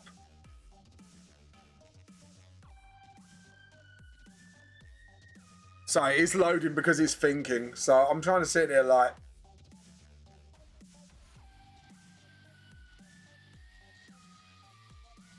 I think I did the right choice because the perspective was fine, I think. I just needed that transformation just to really look at the sort of perspective I'm doing. Yeah, because that would be the handle. The blade would be here. Okay, which means we need to angle that blade a little bit better. See, even I have my overthinking moments. Am I just overthinking this, guys? Yeah, because the blade, I just want to kind of just about stick out here, which means it gives space for like the slashing motion to be in the panel. And just be about here. Yeah, I think about here would do the trick. Because remember, I've got to do the ability there as well. So I've got to make sure it doesn't cover up Jess too much.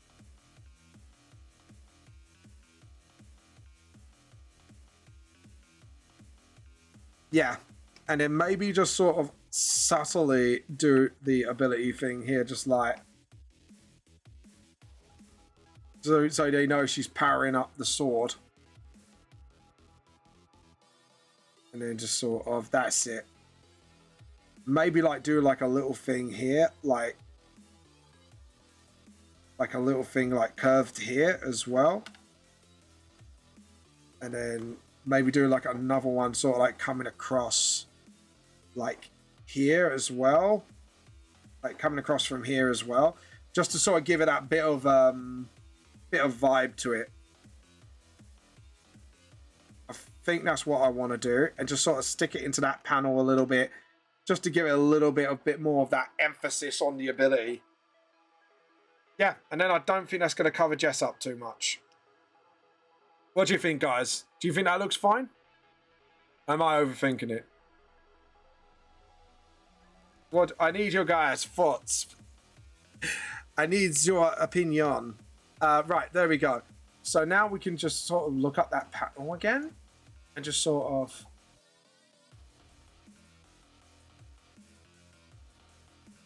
Yeah, and I think like smug look from Jaminio, I think really close up on the eye would be the way to go.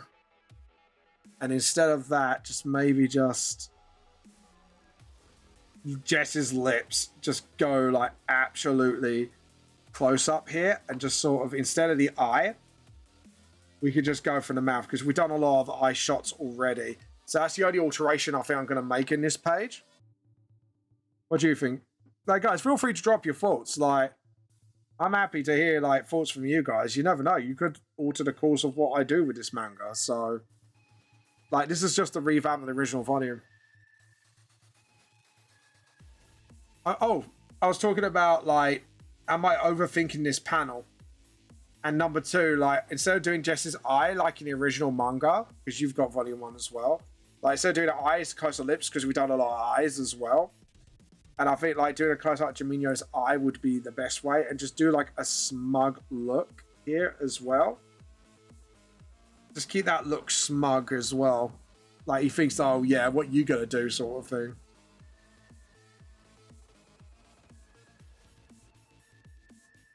Just like that. And maybe just sort of... And maybe, like, do maybe some sort of, like, gritty. Just, like... Maybe, like, a horror grit. So, yeah. That's what you think as well? Yeah, I was thinking that. It's because sometimes a part of revamp is just to look at things and go, okay, maybe I should do things a little differently, but convey the same message. Maybe actually instead of grit... Yeah, grit. Let us still have the talk. But, yeah. So what I might do is just, like, maybe just show the grit. Just have, like, the teeth move aside a little. So what I'm going to do is pick up this panel. Move it to, like, one side a little bit. So maybe move, because she's got to speak anyways, and then I can make the thing stick out the bubble here because the panels are so much shorter. So just move this like here. Yeah, I think that's what I'm gonna do. Is just have this like short like because she's gonna talk anyways. Deselect. Just get rid of that.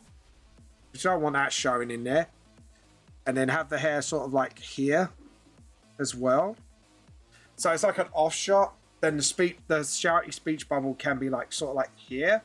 And we can have like the grit here coming out, maybe the panel itself. And then he's like, oh, what you got to do about it? And then she goes for like the slash. So what I'm going to just study up, not study up, but kind of look up some slashing motions just to get like ideas running in my head of what I want to do.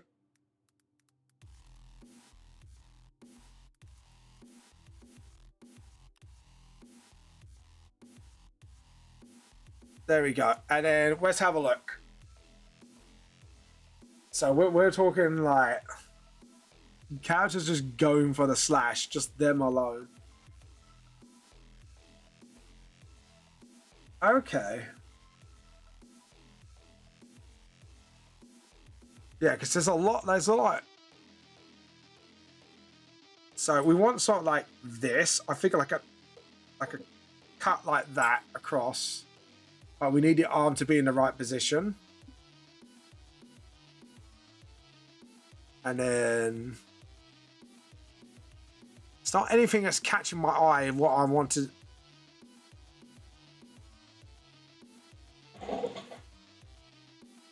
Oh, okay. I think I might have seen some. Oh, I want to kind of do it from the front view. Like Guts' one looks pretty cool, but it's not the type of slashing I'm looking at.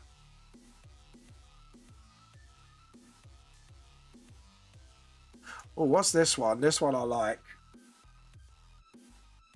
Yeah, that frown. That frown is what I'm looking at. Okay. Okay, cool. I think I've got what I'm looking for. Okay, I think my head is kind of like, I've got it pictured in my head what I want. So let's go. Let's go here.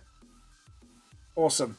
But yeah, I think I got what I want. So what we want to do is maybe do like, instead of like a straight up side shot, I want to do sort of like a down shot. So you got the floor, and then you just got, she just absolutely goes wild. So maybe just like that. And just see where the shoulders are here. And just sort of like that. And then just sort of, yeah. And then the skirt flares up here. And the arm goes like that. It's just like a quick motion. And then just her hand sort of like there. You could just see like where the blade, like the thing would be here. I think that would be a good angle shot. And then just sketch it out and just see where I go from there. This is how I do my thinking process. It's like, and I do this when I'm DMing as well, chick, by the way. I'm just like looking at everything from that and then go, okay, what can I do to make this look really good? And this is how I like write as well. It's like, how do I make this feel really good? How do I, you know, make it get what I want to get across to the players? And that can be like a bit of a struggle sometimes. Okay, so we need to get that head right. I don't like the way that face is looking. I don't think the angle of the face is not quite right. So we need to sort of like looking down motion. And then just like do 1 circle, 2 circle nearby for the eyebrows, 3 circle. That's where the middle line would be. That's where the chin would be. And then you're facing downwards. So it'd be like so. It'd be like where the cheek would be here. Come round and down. So a hairline would be about here. And then just sort of, yeah. And then just sort of do that. Yeah, because I think a downward shot would be really good. What do you think about there as a fellow artist, by the way? I know you're probably zoned out right now and I'm asking you a lot of questions. But sometimes getting a fellow artist's opinion can really help me out to sell what I'm trying to do here. Hit undo. Because I'm going to try and practice a little bit more perspective on the body. Because I think perspective, because I've got the tools I need, I can nail that now. I just need to sort of get that sort of vibe. I want to try and do like a perspective shot where like you kind of go downwards like that. So you're kind of looking down as she slashes across. So you get to see the full swing almost. Like it gets covered with her psychic ability, basically. Just wondering if you had any thoughts on what I'm thinking. And then just have her arm sort of like, maybe like that. Yeah. And then, yeah. Okay, I think I got what I want to do. I just got to now try and pull this off. Because, like, in the original, Jess's eyes are sort of, like, glowing as she slashes. Oh, okay, I think that would look cool. Yeah, I've just got to be able to pull it off. So I may need help from, I don't know. Maybe I should go to Merritt and just ask him for help, like, on this one. And just sort of like go, hey, like I'm trying to do this shot and I don't do these shots very often. So maybe do it like, maybe have it like a, yeah, like that. And then the arm goes like under the chin. Because when you swing, your elbow will bend. It's a guarantee, it will always bend. Hello, thank you, Maxi. Thank you for the follow. Hope you're having a good day. Thank you for coming over. How you been? T for the T cult. T for the T gods. But yeah, that's what I want to do. I'll probably have to ask my art editor to just get some advice and just see like, and then maybe put the arm here and then the wrist. Get the sword there and just like make sure the sword ends up here. Because she's kind of gives it a bit of a flick of a wrist. if you catch my drift. And then just sort of do that. Oh God, there we go. And then just do the hips. Okay, so remember, do the circle down, but remember there's hips there. So the hips would be about here. This is like me working things out. Like, this is the first time I've probably done like a proper shot like this. So because she's wearing a skirt, luckily for me, I won't have much trouble with that. It's just doing the figure here downwards and just get the chest figure here. Just get that sort of like, there we go. And then just sort of, yeah. Just make sure like our hips are a little bit wider. Because even from the perspective down, the skirt's got to go like, I kind of want to like do like a fate thing, you know, like when the skirt sort of like flows up. That's where my mind's sort of thinking right now. I kind of want the skirt to sort of like float up into like a thing like that. And then you just see the slash. Because her body's twisted at such a rate when she slashes. Yeah, and do that. I think that would be the way to go. And just sort of like remember like the elbow is kind of like taking over. And then have the wrist and then just have the sword there. And then the sword would be like, yeah. Why have I popped that panel out? Whoops. I got a fit. My brain's getting so excited of like, how do I draw this? Is like, and obviously the perspective here would be like, it sticks out sideways a little. But there would be a bit of a, like a shortening perspective like here for the katana. And just like that. And then obviously her chest would be here. I probably will have to sketch this out a bit more properly later. And then just have like where the hand would be. Okay, so now the next discussion would be, okay, so if her shoulder would be there, that means her sheath would be like round about here. Okay, I think I've done my bit on that. So layer, new raster layer. Right, so I think we're good on that for now. I'm gonna lower the opacity and hope to God that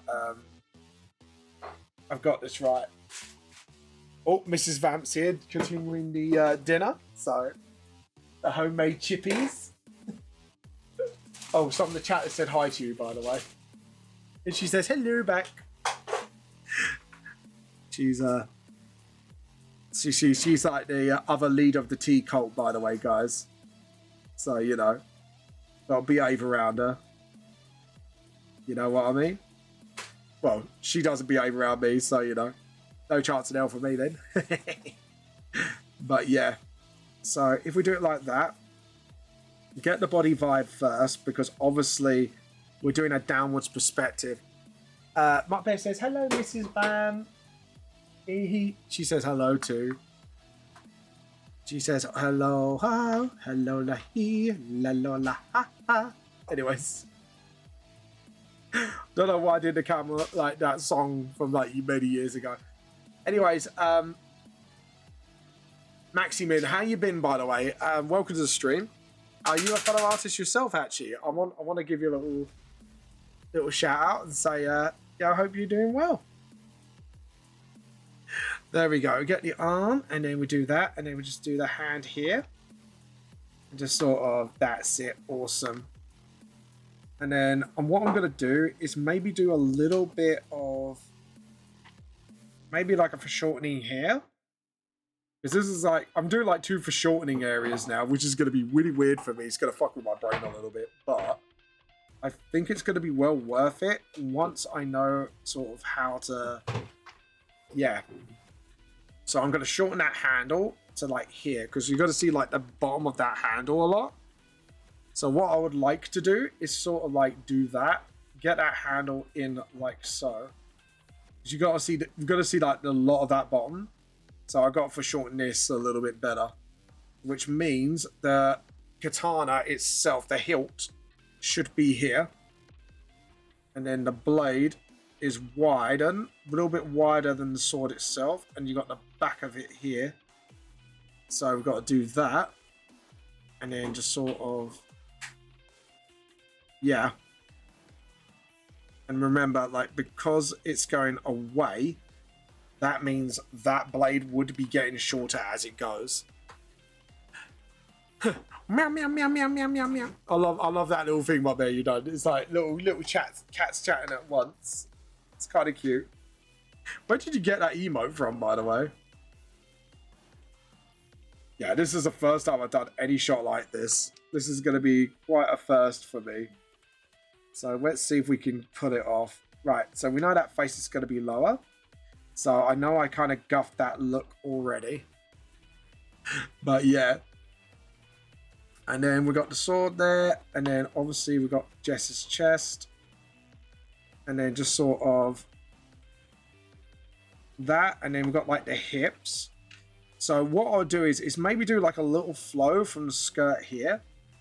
And maybe do it like that. So you see like that. So it'd be like more like that, I reckon. What do you think?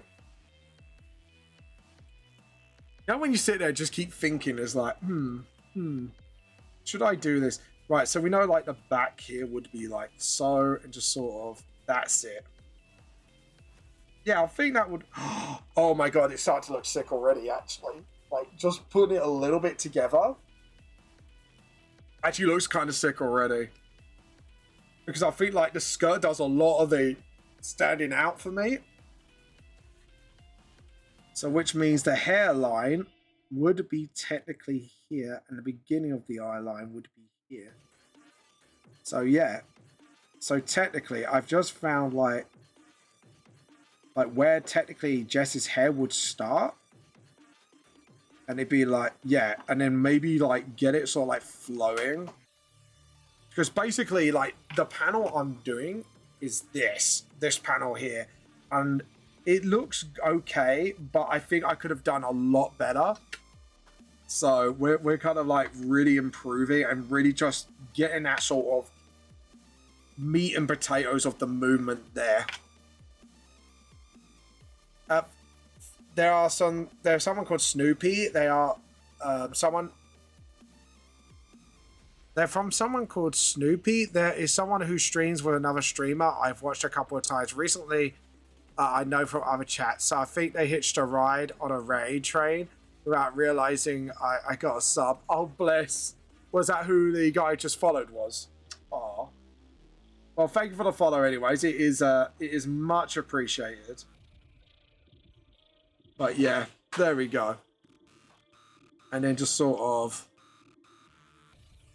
Is that who you're talking about, my man? The guy just followed. There we go. And just sort of get that hair there as well. Oh no, that ain't the same person. I was like, who are you talking about? Oh, sorry. Oh, the emotes. Sorry, I was getting confused. I kind of love the cat thing. The cat thing's kind of funny. And then just sort of that's it. And then the shortened thing here would work. You got the sleeve. Oh, this could work out really nicely, actually. Because then the sleeve could go here. Which, sadly, it does cover the butt of the katana. No, but if she's swinging, it will float. I don't know. Well, should I roll and call it instead? And just maybe do it like that? Yeah, I think doing it like that would be the best call. And then she kind of like grips the katana. I'll figure it out once I've thought out what's going on. Do that as well. Stuff like that. And maybe like if we're gonna do like another dot look, is just get those eyes like beamed into the page. She's looking like she's growing. Also, I have Snoopy emotes. Oh my god, that's cute. I'm not gonna lie, the Snoopy emotes are quite cute. Not gonna lie, straight up. And then just sort of like that. And then you get the belt here.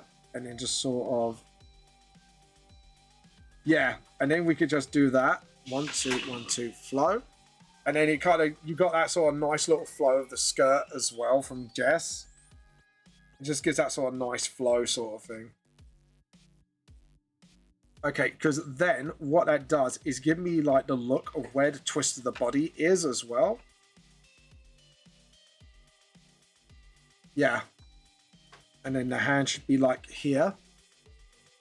I like the Snoopy emotes. The Snoopy emotes are super cute. I ain't gonna lie. Super cute. Super cute. Which means where her shoulder would be, the upper arm would be.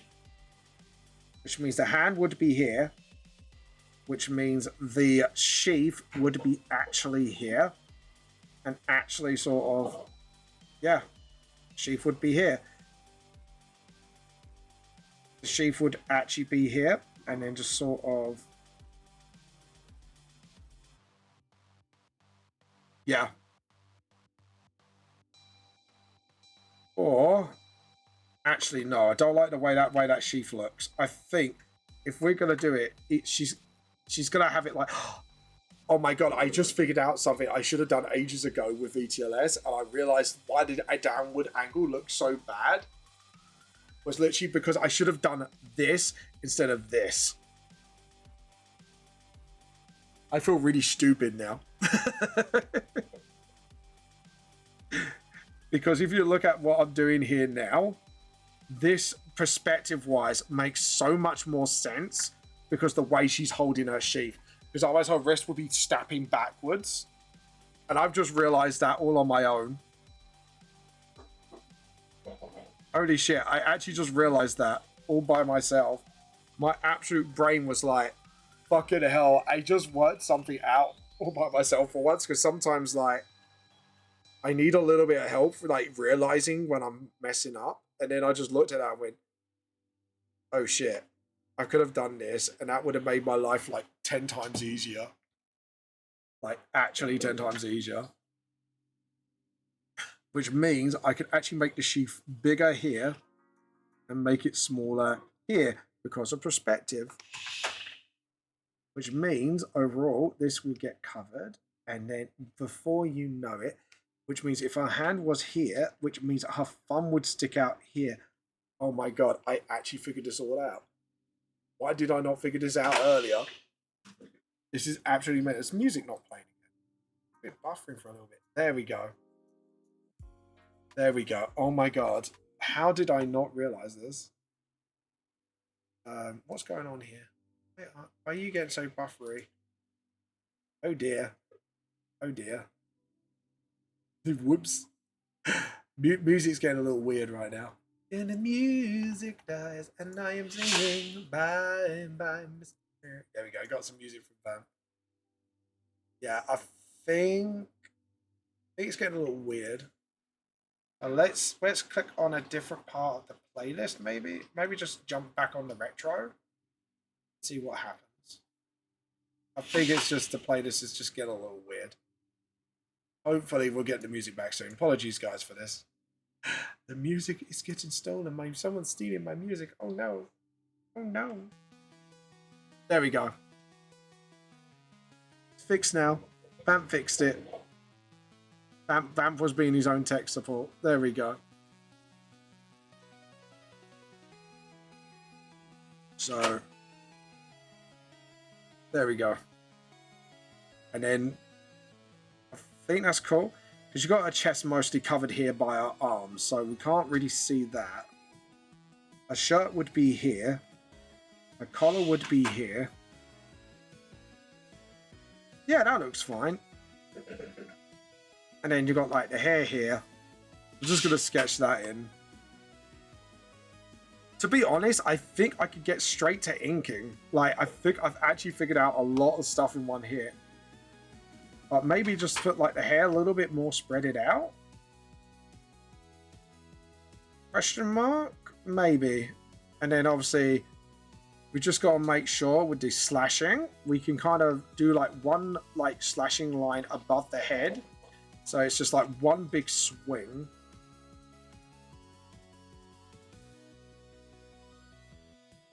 Yeah, because of where our thumb is.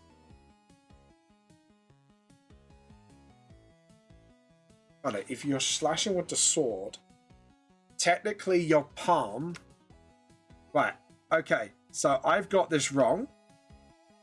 Another reason why it doesn't look too good is because the sword should actually finish with the blade pointing that way. So actually, Jess's hand technically should be palm up,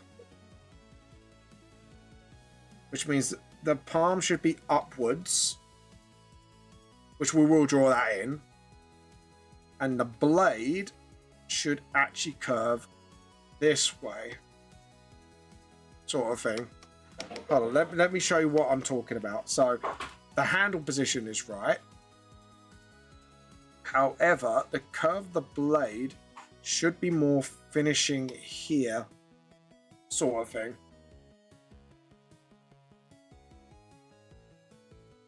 So really, it should be more like, I'm trying to get like the angle just right. It should be like more like here.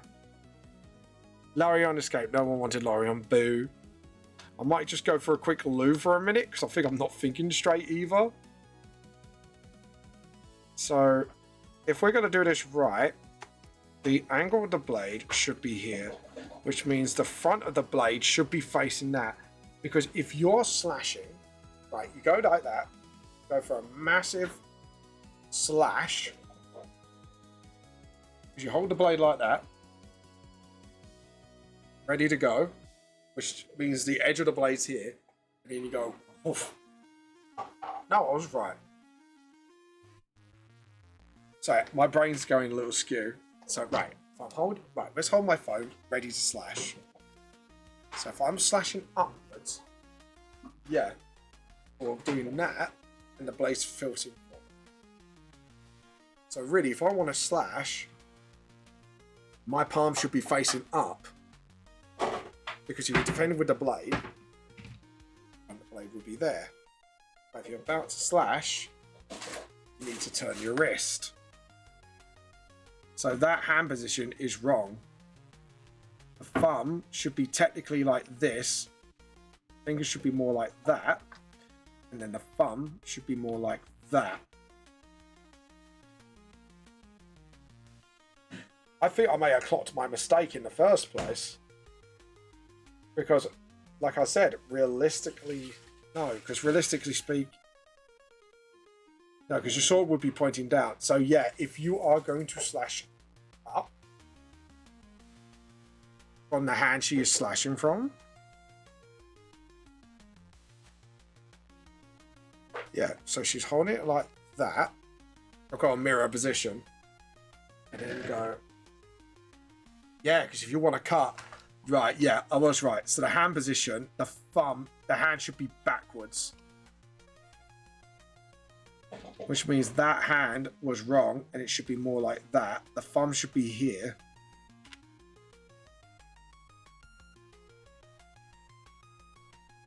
Yeah, I think I guffed it.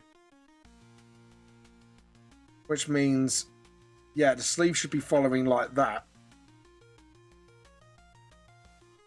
My bad, I think I may have guffed without realising it. I think I might be overthinking it, or I'm confusing myself. Yeah, because if she's slashing like that... Yeah, because you're doing it outwards, but if you're going inwards, you have to turn that blade. So yeah, if you're slashing inwards, it'd be like that. And her psychic ability would be like... Yeah. And then we could do the slashing. Okay, I think I got it now, guys. I'm going to save. I'm going to go just a quick loo, and then I'll be back to finish this off. Just give me one moment.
Right, I'm back. Sorry, guys.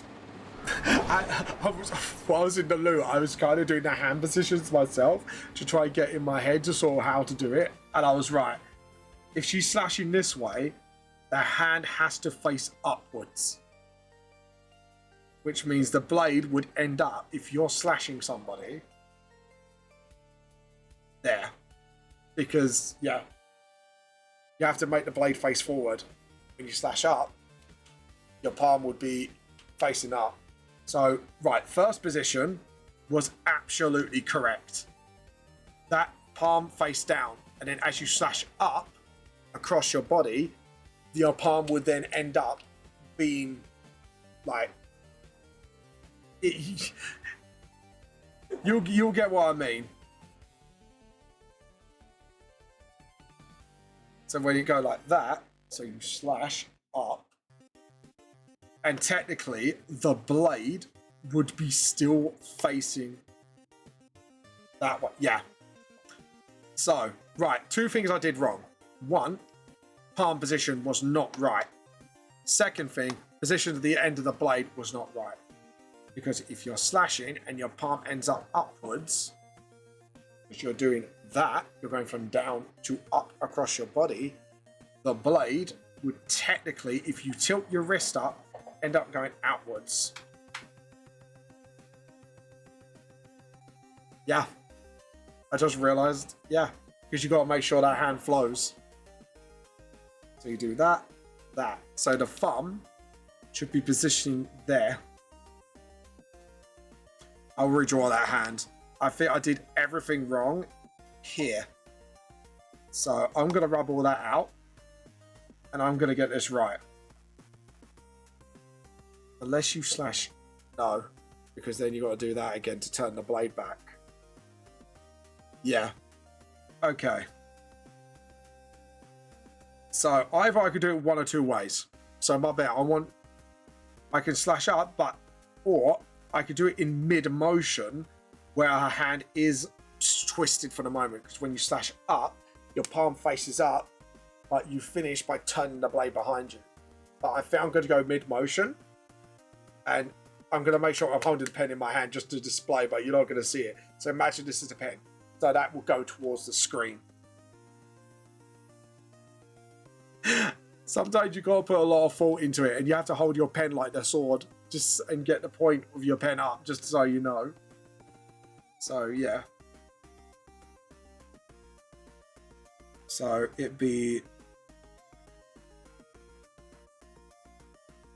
That would be the back of the hand. The thumbs would be here, and then no, because you're gripping. It'd be there, but your thumb would be there, which means the blade. I think this is why I covered it up in the first place, because my brain was trying to mathematic this, not doing this accurately, and my brain just couldn't keep up at the time. So the hilt would be here, which you're following up. So the thumb would be here, the fingers would be here, and then the blade would actually stick forward. Yes, I think I got it right. And then the handle would be here, going behind her head.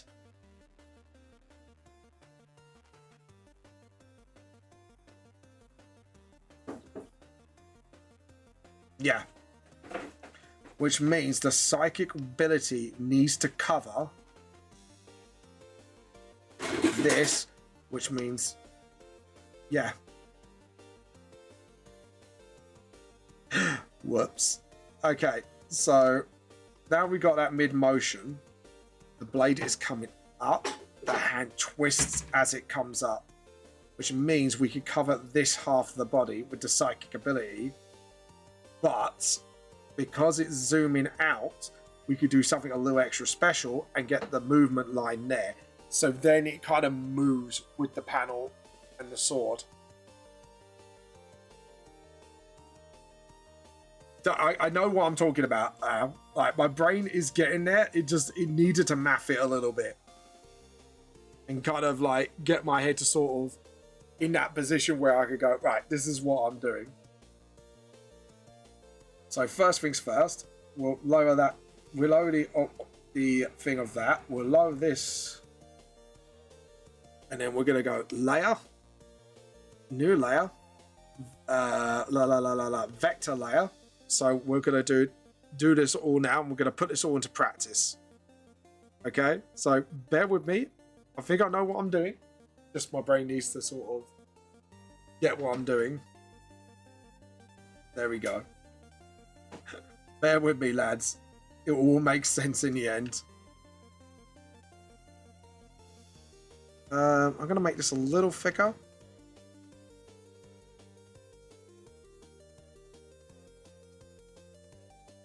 I hope you guys were following me because I was barely following myself. I got what I wanted to do. Just need to get like down what we needed to do. I think what we're going to do is zoom out a little. Zoom in just about where. Okay, cool. Okay, it's fine. We got it. Just need to.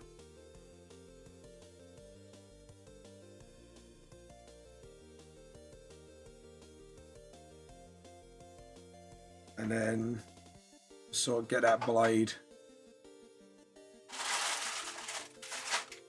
And then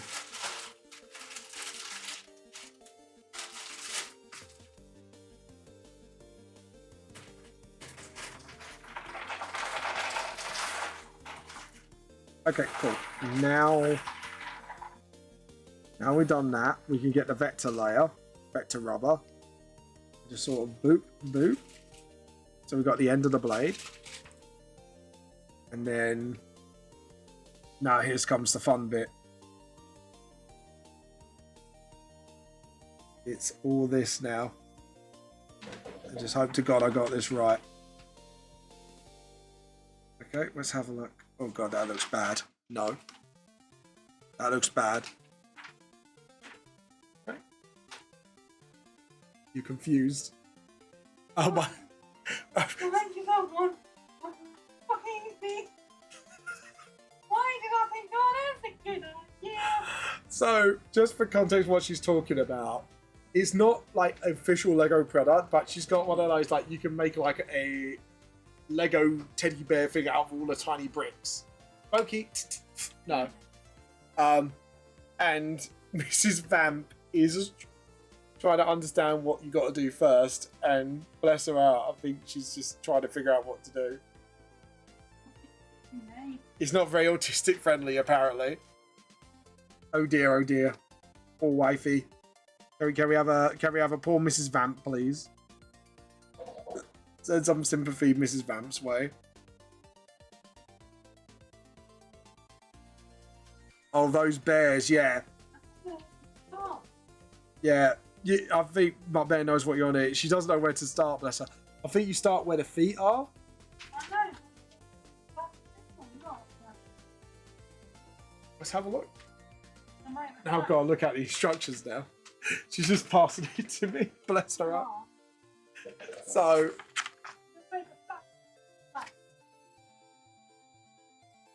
yeah, so I think you make the flat bit first with the two other layers, yeah. I think I've got what it was roughly trying to tell you, but I didn't tell you in the right way, if you know what I mean. No. So you have to count like how many across each part of the foot is. Oh, that's going to be fun. Poor Mrs. Vamp, yeah. Mrs. Vamp. What, alcoholic or tea? Alcoholic. My mum brought... Oh, my bear's mum brought in one as well. Have you built it? I was going to get one, maybe not. Oh, he was thinking of getting one. Now, after what you say, he's gone... well, I'll tell you what, my bear. We'll tell you how it goes. And we'll take pictures of it and put it on the Discord without my wife being in it. My bear, she went, I'll be your guinea pig. That's fine. Sticks her middle finger up.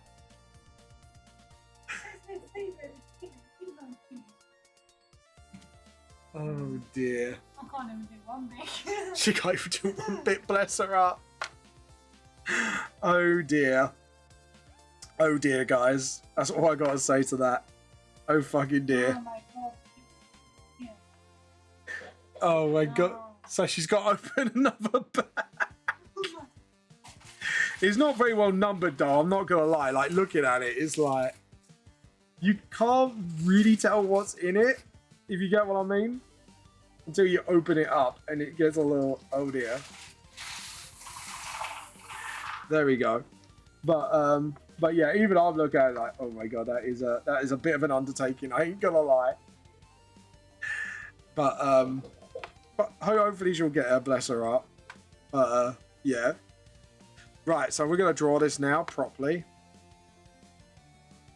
So yeah, I think drawing this bit by hand would be better. So, okay, we're gonna do this by hand and just sort of... Okay, let it cross over. Like so. Yeah, I felt I needed to do that just to get like the guard properly done. Because if you look at that middle bit, I don't like the way that middle bit went. So, we gotta go... I just realised I just got rid of my end of my blade. Let's not do that. Yeah, I just realised like... I don't... If I do it like that and then cross it over here... Just do that. Because there are ways to do this and then you just kind of like redo it until it like looks good enough. Oh, edit undo.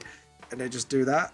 Because now like slowly but surely the edges should smooth over to the point where it now looks how you want it. There we go. And then just... There we go. Awesome. And then you should do like this. Oh dear. I didn't do that good enough, did I? Because like... Yeah. And then... Oh shit. Vamp is already messing up. Because I'm doing like a sword in a weird angle, my brain is kind of like trying to clock on what I'm trying to do. There we go. Okay, awesome. That's first bit done. Second bit is here of a blade guard. But she's getting there, bless her. She's got like all of it out. Bless her heart. So yeah, it was like, don't get me wrong, the bears look fun to do, but it's just at the same time, I can see where my wife is struggling, even I'm like, that is a bit of a struggle. Not gonna lie. What is this for me to send to the chat so they see what you're dealing with? So right, Mrs. Vamp is going to send me what she's dealing with, so you can see what she's dealing with, bless her heart. Just sort of like, there we go. And then sort of like that, and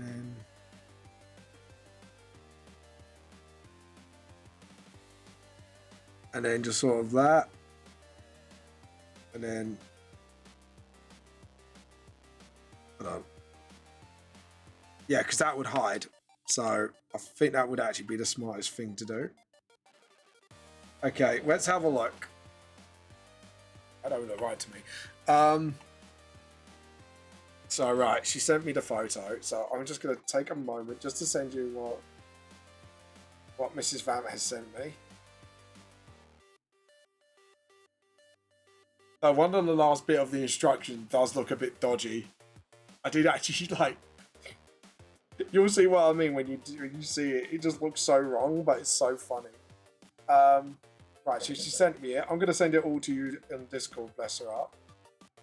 You can see it for yourselves, what Mrs. Vamp's got to deal with.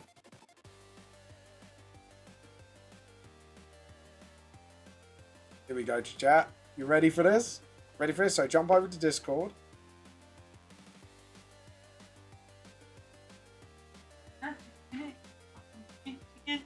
Yeah. No. Oh god, yeah. Oh god, yeah, because it's got little grips on it, hasn't it? It's gonna be fucking mean to do that one. Oh my god. Or Mrs. Vamp. We should get Mrs. Vamp on Discord to show her Lego progress. Oh god. But yeah, there we go. Making me fucking mistakes on this one, eh? Oh god. Can you imagine how many undos you have to do if you mess it up? I'm sorry, Mrs. Vamp. Oh, it's my fault. I got her it because she went, "Oh, I want that," and I went, "Oh, I'll get her that." Is that the Jinx Bear? Yeah, it is the Jinx Bear. That's what she's got. I got her that one. My bear knows the exact bear very well as well. It is. It's the Jinxie Bear. So yeah, I thought so. Yeah, yeah, it's the punky looking one. Yeah, the Jinxie, or as we call it, the Jinxie Bear. The Jinxie Bear. There we go. Okay, so we've made progress with the sword, at least. So the handle would be here, which means it would probably be about here the sword would be. There we go. Right, so now we've got the... What is above all this? Oh, I just can't see it, can I? Right, I just realised. Need to tone down that red so I can actually see what I'm doing. There we go. So 1, 2, 3, and then 4. That. Okay, and then get rid of that for now. Because we're going to put the sleeve over that, because a lot of the sleeve would be covering this. And then just that. And then like so, and then hold on. No, because it's kind of the way it works. It's kind of like it overstretches a little, and then you get the thumb joint. There we go. Yeah, and then get rid of that. Get rid of that little line there, and then we can kind of. There we go. So the handle's pretty much done now, anyways. So the handle would be there, which means it would still be covered up, which that's where it should be. Now, I feel like the position of the handle is not right, because it should be, the handle should always be in the middle of the guard. So we need to kind of move that along. Pick up that. No. I think we need to just do the move object. Where are you? Move layer. There we go. That will do. And then that will be here. There you go. Bang on. Yeah, because that would be about here-ish, I'd say. Off for a bit. See you soon. See you later, chick. You have a good one, mate. To be honest, we are finishing in about 8 minutes, so we will be raiding someone in a mo. So if anyone's got any art streamers that they would like me to raid, feel free to suggest. Just do that.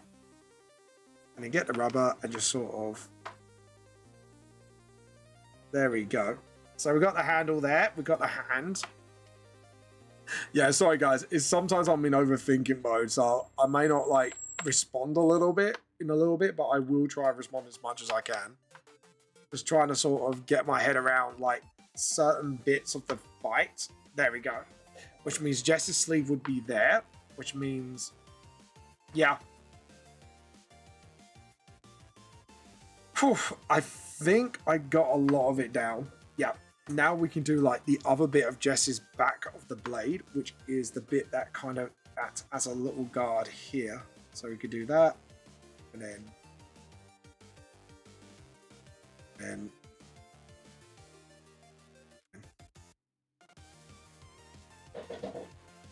sort of got that one up, didn't I? Okay. So we do like, so it's quite long, so it should be about here, the back of the cut. My wifey scared the shit out of me.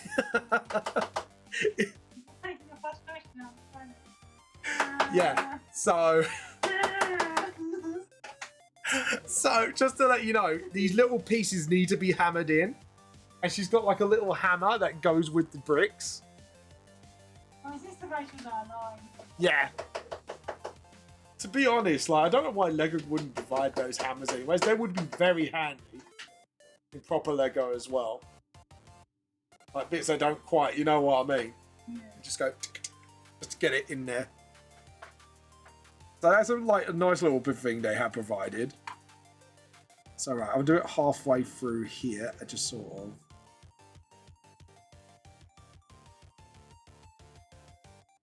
And there we go. And then beep, beep, beep. And then the rest I can draw by hand, I think. The rest I've pretty much got in the bag now. So it'd be like that. And then just need to make sure I get this perspective right. That's all it is. And then just sort of like that. And then hold on. Wait. I got this wrong. Because remember, like perspective-wise, that should be getting smaller anyways. So it should be more like that. There we go. Take care, chick. You too. Yeah, you take care, chick. You have a good one. This is me like really overthinking things for my artwork, and I'm like, why do I suffer? Because it is for art. You suffer for art. You live for art. You breathe for art. That sounded quite intense, I'm not gonna lie. There we go. Right, right, now we've done that. Now we need like the level of back support for sword. So it'd be like 1. And then just get rid of that line. That line. And then just these lines here. Boom, boom. That's fine. We can redraw that. That I can do. And then just second ones, dies for my art. Die for your art. Live for your art. Breathe for it. I almost sounded like I always said something else. It would have sounded so bad, but it would have been hilarious. But then we get too flustered if I said that. If I said that one, and then just sort of, I don't know, like, have I done this right? I did this wrong. I don't know why. I've just got this vibe that I did it wrong.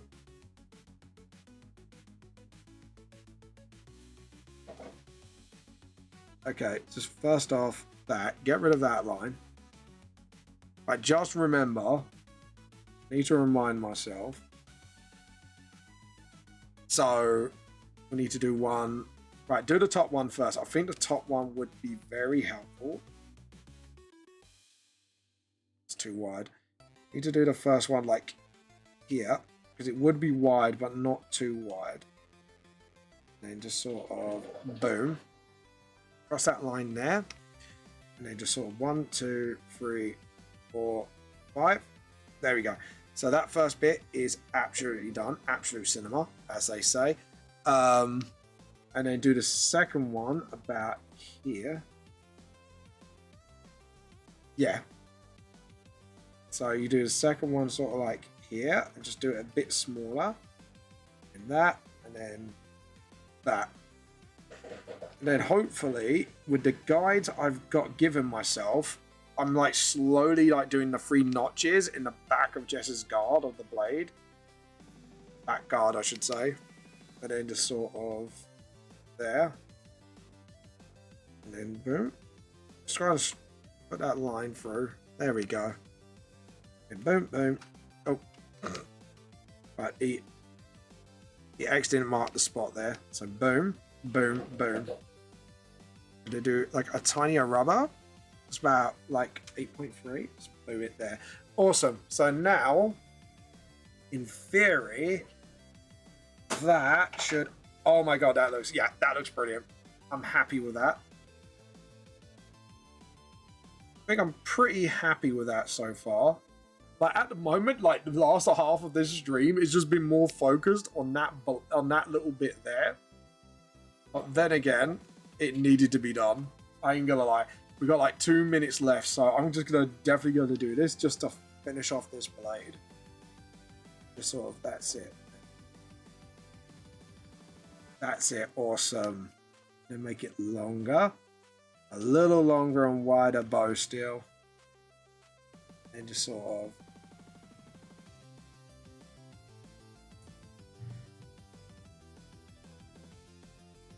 Okay. Do you know what? That was worth it for this part. I need the bathroom, so if you do raid before I come back, I'll see you next time. Yeah, you have a good one up there when I see you, when I raid. So, yeah. Sorry, the tune's just making me bouncy now. Look at that. Okay, I am happy with that. So I'm going to save for now. This part was the most pain in the ass part. I ain't going to lie, straight up. But straight up, I think it's going to be well worth it once I've done like what I need to do. Right, first off, fingers need to be thicker here. I've just analysed that bit. And then we got that. And then we'll just do that. Awesome. Okay, cool. Right, we are going to raid now. Let's see who's on that we are going to raid. Now, depending on the person we raid, our raid message may vary. So we are going to steal somebody's tea, but we need to use their name in it somehow. So it'd be quite funny. Raid. So who are we going to raid today? Because it ain't look good in the neighborhood. Who are you going to raid? Oh, Chiefy we haven't done in some time. Oh my god, there's a lot of artists today.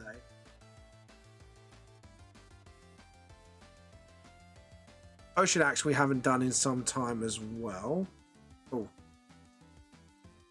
Okay, that was weird. Okay, it's mixed up a few things. So click the raid button again. It was my raid button was being really weird. Oh my god, there's loads of people we haven't raided in some time today.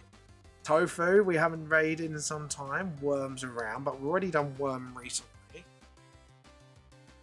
Who do I raid? This is hard. This is a hard call. Who do we steal tea from? Tack Raccoon is on as well. There's loads of little awesome artists around. I think we're gonna raid. John, we haven't raided Chiefy in some time, so we're gonna give Chiefy a raid because Chiefy's an absolute awesome and lovely artist. Anyways, guys, thank you all for watching today. Thank you, guys. You have been all awesome. I'm Vamp the Lost Soul. Truth from me, still, truth is more than it seems. And remember, the raid message today is, we are here to steal some Chiefy tea.